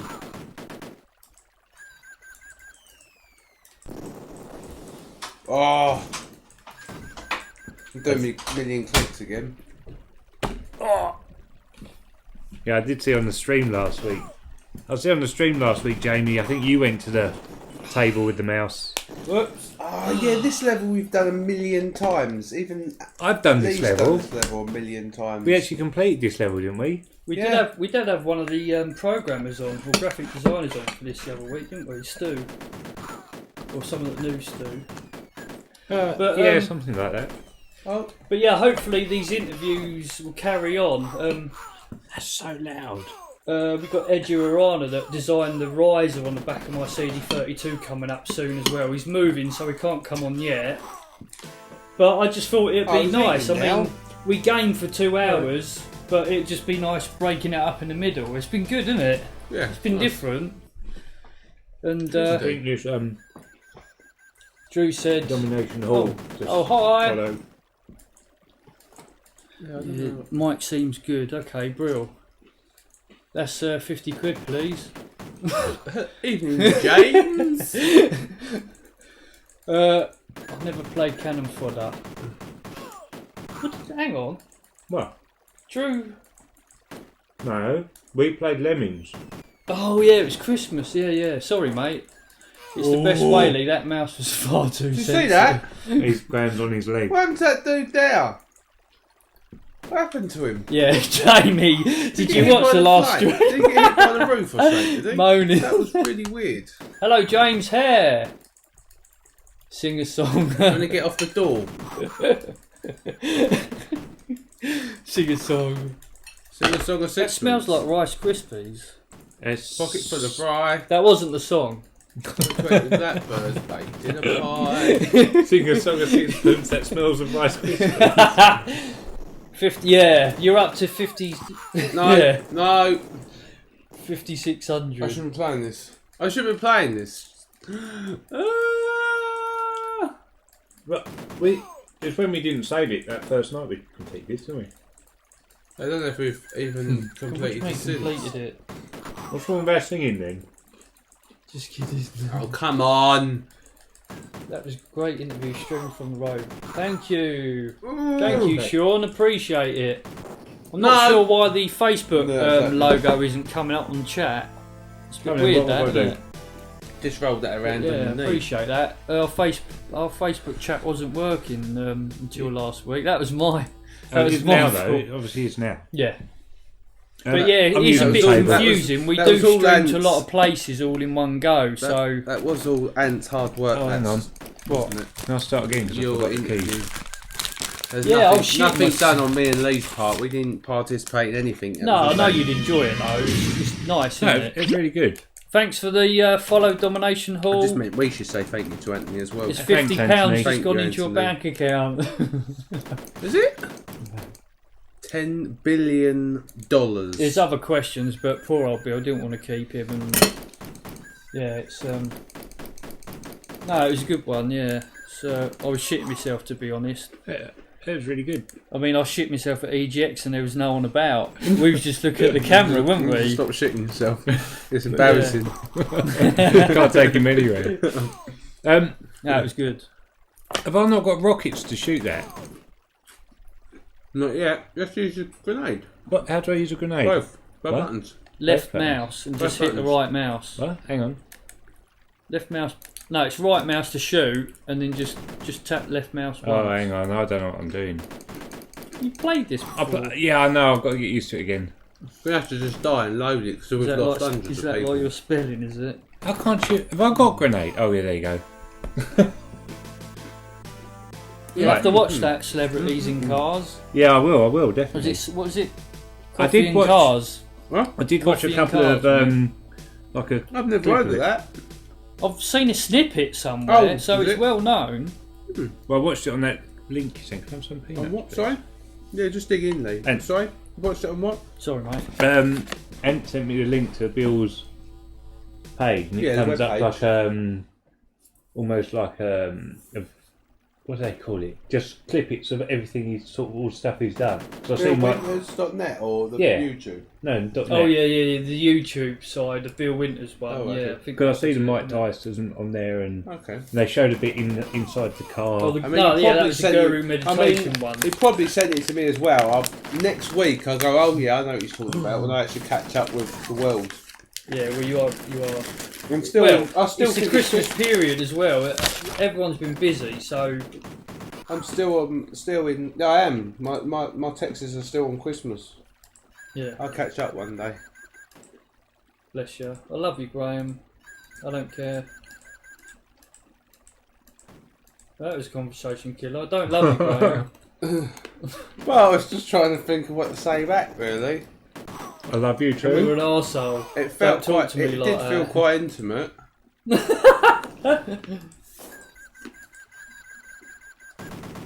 I mean, there's always milking, isn't there? I mean, here we go. Get back onto that. Here we go again. What's he gonna say? There's a milking. I watched Star Wars the other night. He didn't say anything There's about no milking in Star Wars. There's milking in Star Wars. No, there's not. There is seriously the weirdest milking scene. Milking scene in Star Wars. What one? The road? No, what's the one now? Isn't that the latest one in the cinema? Have you watched that? Yeah. Did you go to the cinema? Yeah. I ain't seen it. I went to The local Last one. Jedi. Is that it? Yeah. There's if anyone's seen the latest Star Wars, that milking scene, it just, I don't know what, it's weird. Was it on a goat? No. Some alien. Some big alien thing that lives in the sea. Luke Skywalker milks. Seriously disturbing as well. Drew's saying no spoilers. Yeah, don't spoil it actually. I don't think I'll spoil it because you'll still be shocked. But what do you guys think about it anyway? Because Jamie, it was gross.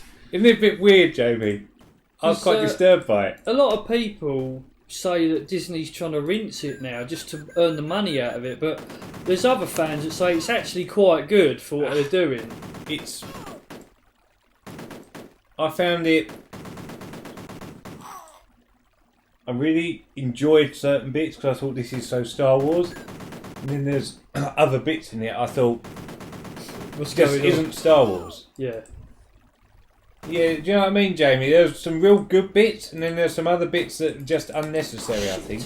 Oh! You just blew everywhere. Oh, I keep doing that. I keep risking trying to get the grenades. It almost was, Drew. Making sure no one hits me. No one. It's just a stupid thing to do. I don't know why I do it. What, milking? Are you still talking about milking? The lavatory. The subject's changed, right? Oh, okay. But we've completed this level. So anyway, yeah, this is what our channel's normally like, guys. So I don't blame you if you leave. It's silly friends and banter. It's science, Daddy. Where's the Isn't it? map that tells us? It is. Oh, I've got to put that in a bin. Ready for it? The map that tells us what we're where we're going. Oh, bottom left. Do you click on that? Yeah. Yeah, click on it, Lee. See it. All right. I'll tell you what, it is warm in here because you go out there and it's freezing out there. But it's weird because it seemed quite mild earlier. I mean, when I left work, It's been windy cold. though. That wind's been cold. I don't know. It's not been too bad. Did you ride? No. I think the wind's annoying. It's not cold. Have I not got grenades, hand grenades I'm yet? not riding this time of year. Too cold. Yeah, I just hate the cold. Oh, look! How can you ever go at me? Oh, there's people there. I didn't see the people in the water. I didn't see the person in the water. He's dead already. I didn't see the... He's dead. I was trying to grenade this. You're supposed to be. Why are you Don't trying to look at grenade it. straight up in the air? Right. How do you throw? Right, if you just shoot and then click the move, it'll throw a grenade. Don't click the move then shoot, because you'll move towards it. Right. I didn't realise. I don't know. I've got to get used to the keys. I know I sort of dragged you guys into that interview, but Do you know what? I hope you enjoyed it. No, That was really. That was good. Really good. I'm tired now. No, well, it's. I think, like that? Bill's saying, it's just the fact that there's me so that. much to keep an eye on. What? You know, you want everything to You run can't hold it well. now. That's the I've worst got thing short about bloody it. hands. These will go nuts. Aren't you? There's fingerprints and everything on that mouse. Go and wash your hands. I just did. I washed them, but I've touched loads of nuts. I touched some nuts. Is that when you went to the washed toilet? my hands and I've just had some more nuts. Yeah, they're greasy. They're honey roasted. They're very nice honey roasted. Are they from Aldi's? I wasn't all over the road. Other supermarkets all are over the available. road on the motorbike. What? What's he going on about? Has he been drinking? What? I Oh, wasn't. I was blown all over the road Oh, on the motorbike. okay. Blown? In the wind today, I take it. Because he's just bought another motorbike. What did you get, Drew? Another motorbike. Whoa! I just I told see you. that and I couldn't get away from it. I bet people watching this that normally subscribe thinking they are actually quite intelligent. They're just they just like let loose on a Wednesday and film it. Vent it, baby. Yeah. I'm doing the old. So I'm doing my Dota clicking again, aren't I? This crazy British. Sorry. Where's Hyven anyway? And hey, Just can't help Fireman it. James is back. How you Hello, doing, buddy? Fireman James. Honda Rebel 500. Have you saved any cats? Oh no, we did that before, didn't we? I think. Can we? Right. He's got a quick shifter you can have for that. Not joking. Well, He's going to get to that bit where. So, what do the forks look like in the dark? I have no idea. Spokey Dokies. Do you want some? I Has don't he think got you need a quick spokes? shift on a Honda Rebel, to be honest. Let's have it. Spokey Dokies. Yeah, probably not. Is it a Spokey cruiser? Dokies. Is it a cruiser? I'll tell you what, that I think it's sucks. more of a Why am I playing this? commuter sort of thing. Andy Beeston says I only subbed the other day, so I don't yet know what you're all like. We're all right. We just like having a laugh, playing retro, and having a laugh with you It's lot. like being really shit at retro as well, I think. Well, that's me. So it's just normal matey stuff. But There's a lot of people out there that don't like you. Piss off. Cheeky bastard. Yeah, man.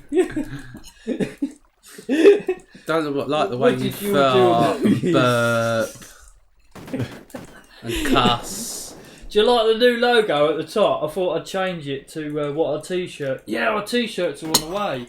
What are you talking about? You got a t-shirt. Fucking screen, because I'm not getting into stupid I've got screen. 3 t-shirts on the way. 3 ones. There's nothing on there. Like that shit at the top. You owe me 11 quid. Well, you know what you saying, didn't you? Yeah, so we got some t-shirts on the way, guys. Slowly, my little I'll try and Padawains. They're stuck again. Don't worry, I'm doing the Dota clicking. Everything's fine. Come on, come down here. Well, no, don't get pissed. Do you reckon What did you all do on New Year's? I celebrated New Year's Eve. I had a party. And I watched football. American football. Watch Raiders. Raiders! I watched them Raiders. We have a party without Raiders. I should have said that to Bill, actually. I don't think. Bill might have... I see bits of your stream. I see the little tiny stream where You're very confused your laptop run out. Drank a whiskey. Battery. What? I drank whiskey and watched the ball drop. What the hell does that mean? Did Graham Alicia... sorry, Monday. I drink whiskey and let my balls drop. That was funny. No, do you mean midnight? He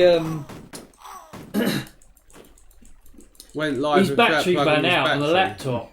Plugging his laptop, and it just shut the stream down. I was like, Jamie, what are you doing? He said, I did plug it in. I said, yeah, you haven't switched it on. So I switched it on. He's gone, oh. I said, well, these are the things that will give you a learning curve and you won't ever do it again. But he felt really stupid.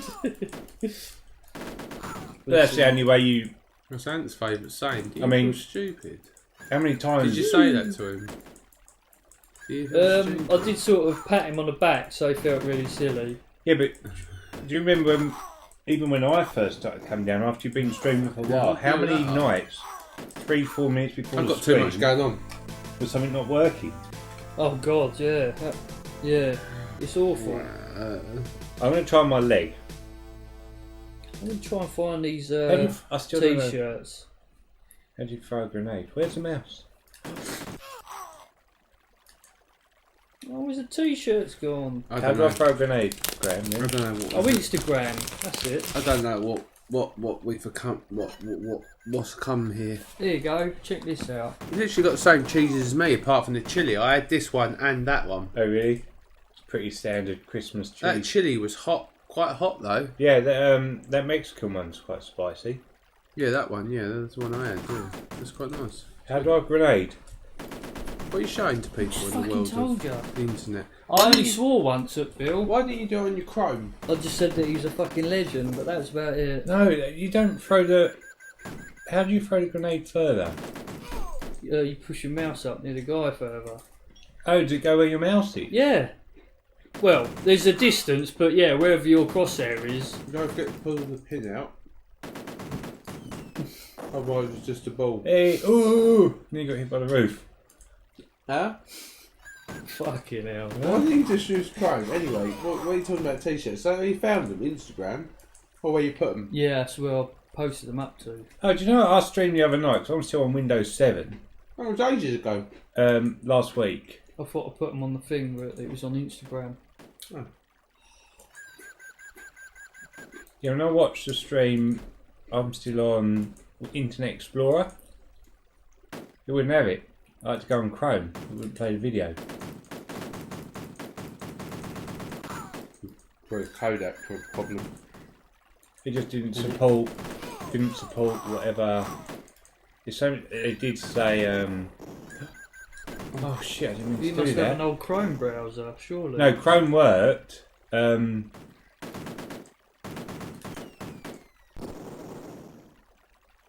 Yeah, Chrome worked. It was the Sleep. some HD5.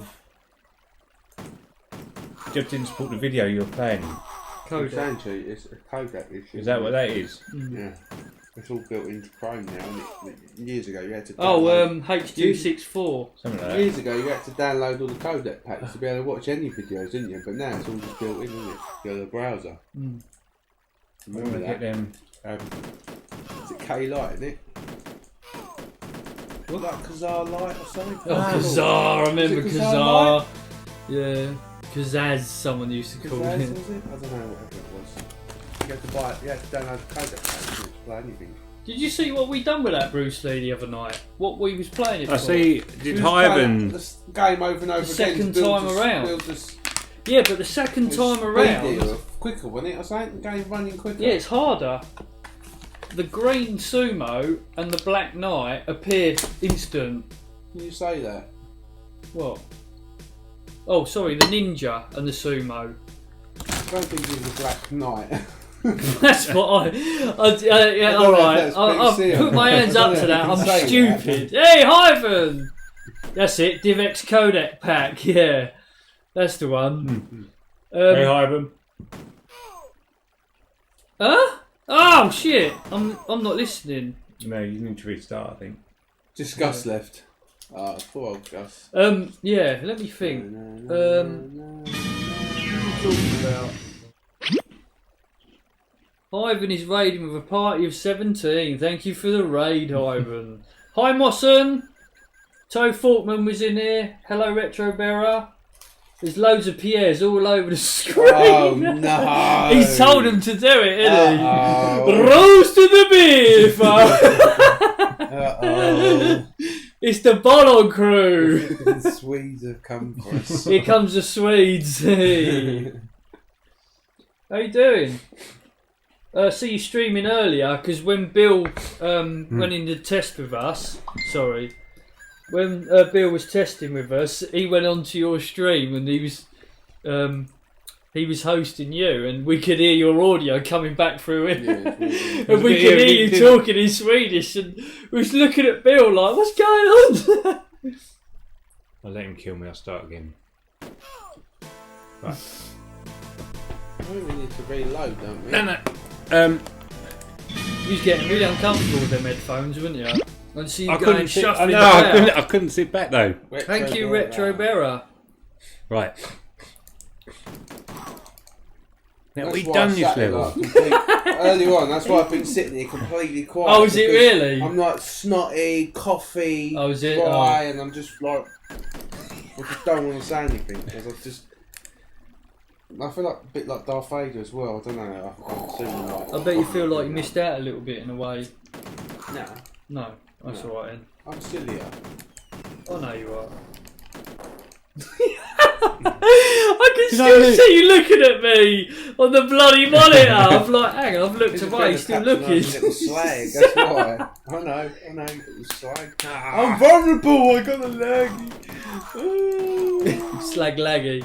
Slag laggy, that's it. What level is this? 2, isn't it? Just a jazz was speaking sweet jazz. What was that one? It's a fucking annoying level. That's all it needs. That's all it is. Horst. What was it? What was the Swedish name for? This is a level that's got the Sausage rocket and launchers horse. at the end, and then the next level's got a load of rocket launchers, and I think Corf. that's one that Jamie was struggling with last week. I was playing Trojan Warrior on the C64, and that was similar to Bruce Lee. Once you finish it once, it continues, but you can't get extra weapons the second time around. I think C64 did these more than we think. Because the ninja and the green sumo come in immediately. You know, like you do a karate kick and send them out the level and give it about... the mouse. 5-6 seconds, they go and appear. It's instant as soon as you kill them. Right. And not just that, but when that green sumo gets near you, the rate at which he punches, as soon as you get up, you're a goner. And he's so quick at doing flying kicks as well. We were dead, and I said to Jamie, I'm sure this come. What's that? What? I'm getting a new badge. Nuke Farmer. What are you going on about? See you later, Hyven. Cheers, Hyven.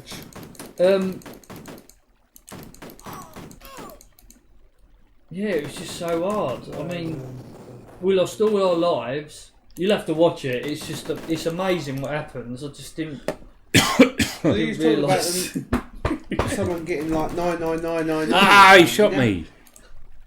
Yeah, top score. You can just keep playing it over and over and over.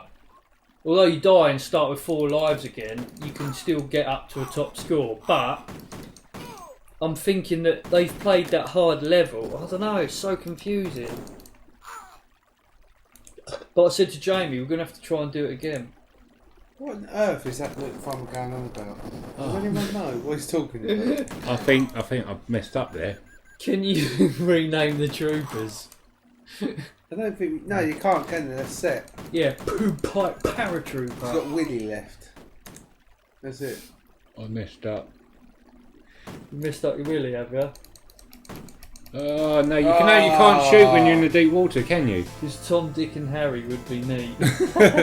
Yeah. Yeah, we'll have to do it the weekend, Jay. You'll have to come up or You use my fucking I'll clothes. come I'm using over. your clothes, you bitch. your Oh, face. fuck you. Oh my Someone God. under there. Look. Ah, okay. I want the plate mirror. Hey, look, Mario and Luigi.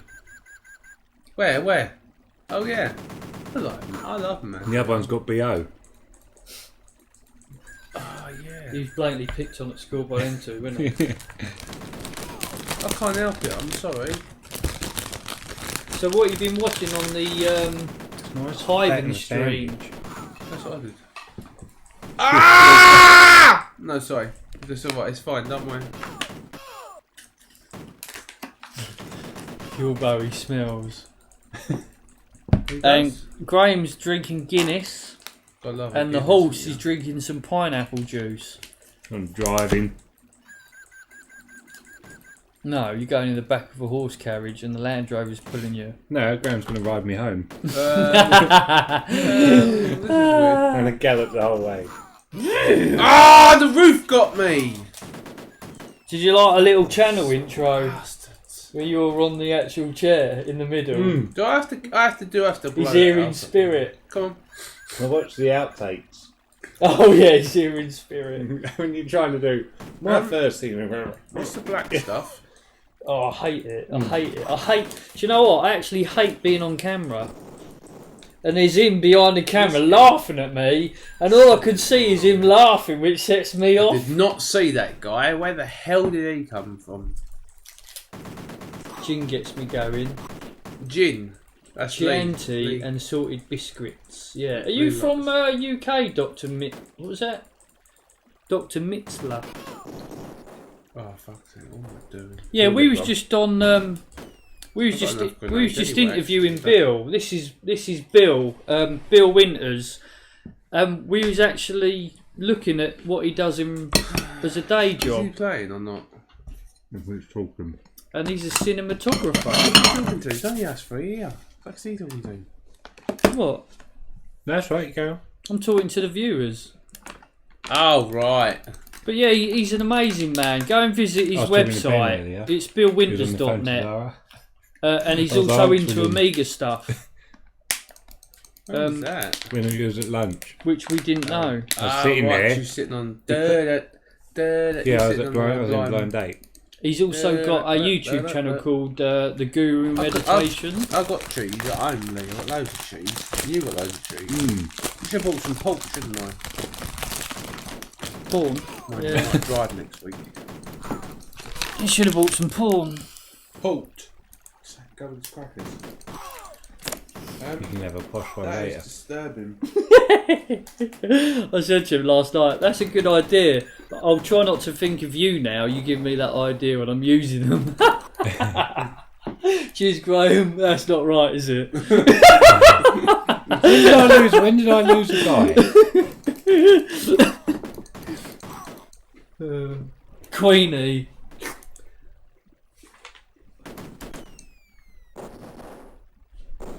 I don't remember losing a guy. I thought that net neutrality question was good. Because that's on the lips of a I lot think of it's people. affecting them more than us, because I don't think we've had that shit yet.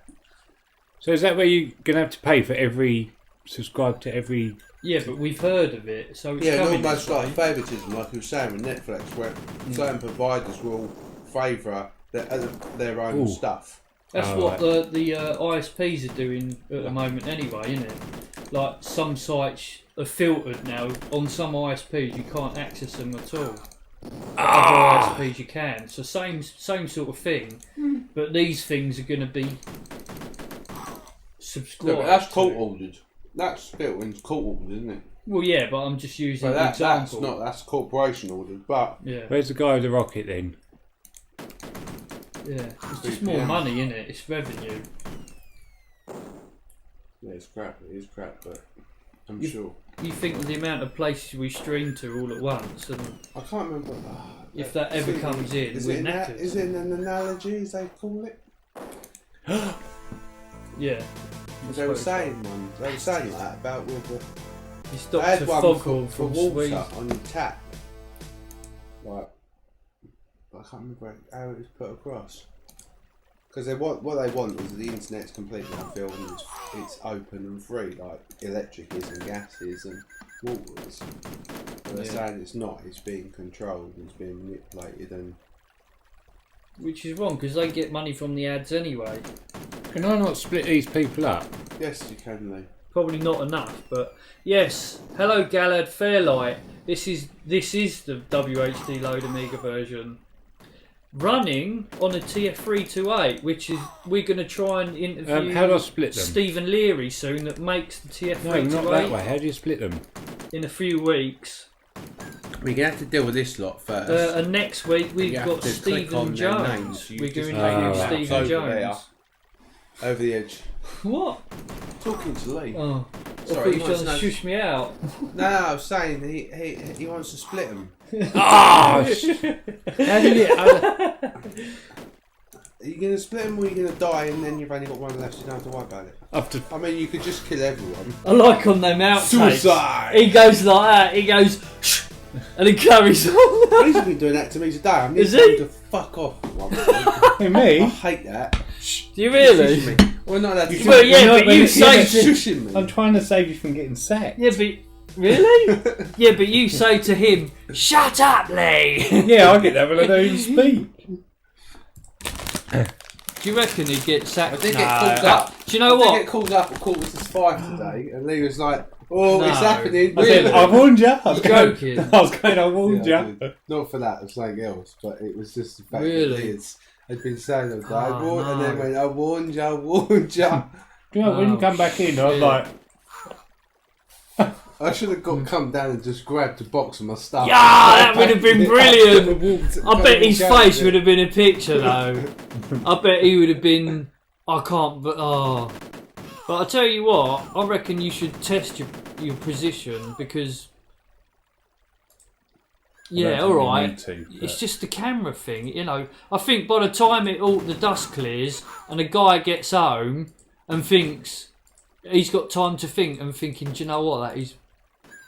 Anyway, let's change the subject. Yeah. 'Cause, we're not. Wrong camera. Yeah.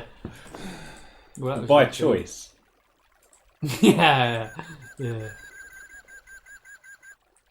Glad to see the work. What are you doing? Let's get the shit out of here.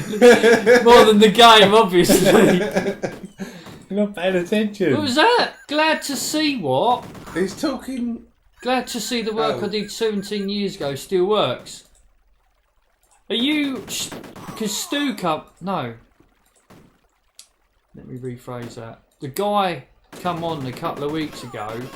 You're going to have to forgive me because this stuff's in the way now. It was more than a couple of... Quite a while back when we were playing It this. wouldn't have been 17 years ago. 17 years ago was like 2001. What you're thinking. Yeah, true. So what was 17 years ago?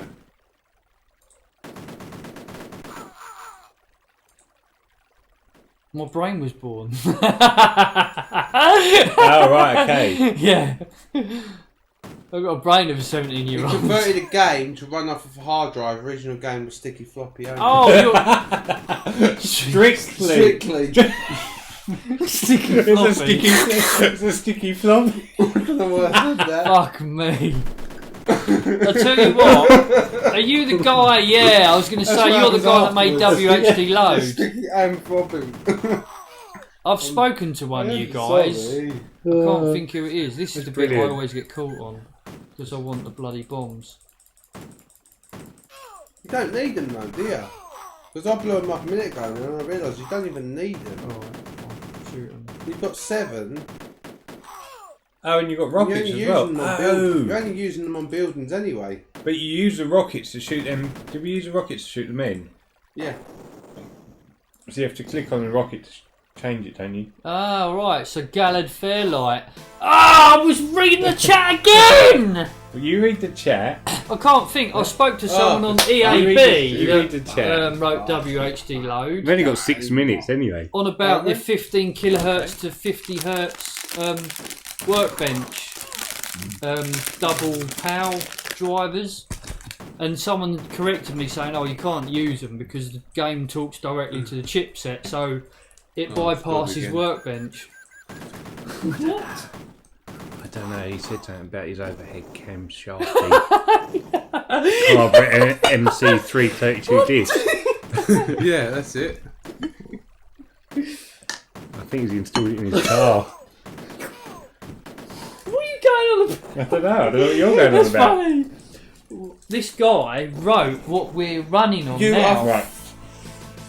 WHD Fucking loads. joking me, did you see that? No. That building blew up the building next to it, we shot the roof up and killed all Oh, the really? fucking joking. Sorry. Happy New Year. Thanks. Should we not split What them you off? what? Thanks. Oh, I thought you were going to say cheers again. Cheers. Cheers. Should we not split them off now? Split them off. So that one guy goes Jamie through, blows was- the building up. If he dies, then the other guy, This is what Jamie was doing, wasn't it? the other guy can then go past the blown up buildings.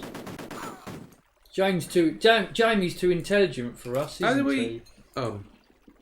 Yeah, that's what Jamie did. Split them all up. And he was taking one through at a time. Yeah, because they can. He'll blow a few up. If he gets killed, the next guy goes past the blown up building. We'll do that. Just leave him. But yeah, is that what you meant? Just leave him? Like, take him across and then just no. leave him and let him do whatever he wants to do? well, it's good to hear from you. If you wrote WHD No, load, go far thanks as you for can with coming in. Appreciate it. It's all the rage at the moment. Now, you know, I've got 8 meg of RAM and I mean, a he's doing something, TF328. yeah. Get as far as It's an amazing bit of kit. you get as far as you can with the first one. Blow these up, and then if he dies, that next guy would just already come What, past. do that? Yeah. Not quite like that. I mean, let's just not select him. I've got a good option. I'll just sit here and not do anything. I'll take and you someone home. else plays it. How's today's burger? But yeah, I think it's just the unreliability of. I can get rid of this floppy cheese before I disks go now. home. What? God, is that time? Yeah, we got like Shit. 3 minutes. Have nightmares, Lee. I don't know. Did you know? Did I tell you you had another episode? On cheese. Yeah, another cheese episode. When was what I had night a was nightmare the other night of someone beating a little kitten up. that? It was cheese You related. weren't funny at the time. I thought he was going to say beating me up. A little kitten. Oh. No, a little kitten, and I woke up having heart He's like punching it in the face. palpitations. I had too much cheese before I went to bed. Get off the building. Look at what you're eating. You're just about to go to bed. It's a wives' tale. I know, we're terrible. We've been on this level for about a week now. Well, we've lost an hour. We've lost an hour, but... I've just killed my other dude. It's I well just worth killed my other dude with that roof. I give up. I might do a bonus stream and complete it on my own. Not 2 minutes. I mean, it is a circle lane. It's not. It is hard because time to get back again. Yes. Can I just say thanks to everyone that's joined tonight? All of Amiga Bill's crew. How do you split them? The new subscribers. I know. Well, I'm not ignoring chat, but it's been such a interesting night. How do you split them? We do appreciate just click it. on one of them. You want to do one at a time? No, because you clicked on 2 there. Click on one of them, that's it. Now click on the bar at the top. Stop walking. Why do you keep walking? Graham's click on the being bar ignorant. at the top. Yes, thank you. Look at Graham's face, everyone. Right. Look at his fucking bitch face. What the? Thank you for your funny faces, Mossum. Look at his resting bitch face, everyone. They're brilliant. Here, when I left your place the other night and dropped you off, Nice. I looked at his kitchen window. And you've got a cat and He's a already funny in his face. kitchen window doing that out at me. I wasn't. Doing your resting bitch face, wasn't. you was. No, I wasn't. You was going... Right, now play the game. Nice cat. We'll do better next week. Well, Nice cat. we'll try. We'll No, try we will. to do better next week. We will do better. Now I know the We will keys. do better. But yeah, appreciate it, guys. I'll should have another interview for you next Week. with Stephen Jones. Thank you for the follow. The father Death. of the Amiga Siamese system 420. and Checkmate Digital. Nice. And we will Nice. see you all soon.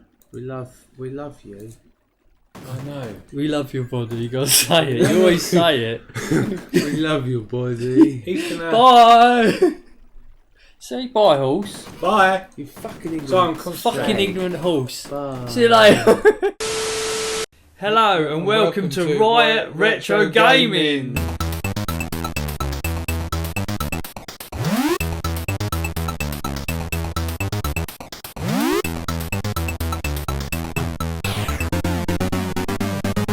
Every Wednesday, 3 of us meet to play nostalgic retro games and let some steam off after work, with the occasional guest appearance.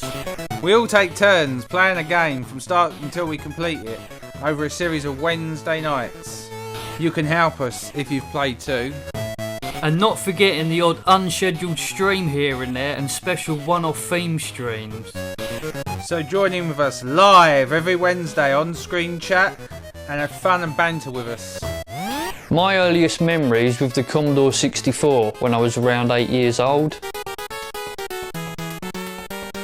One of my favourite games must be Bruce Lee on the C64. My earliest memory is my 64. I don't actually remember getting it or where I got it from. I assume I got it for a birthday. But I definitely remember getting my Master System. I remember going to Games Master Live. One of my first memories of a game that's not normally a game that is mentioned by people is a New Zealand Story.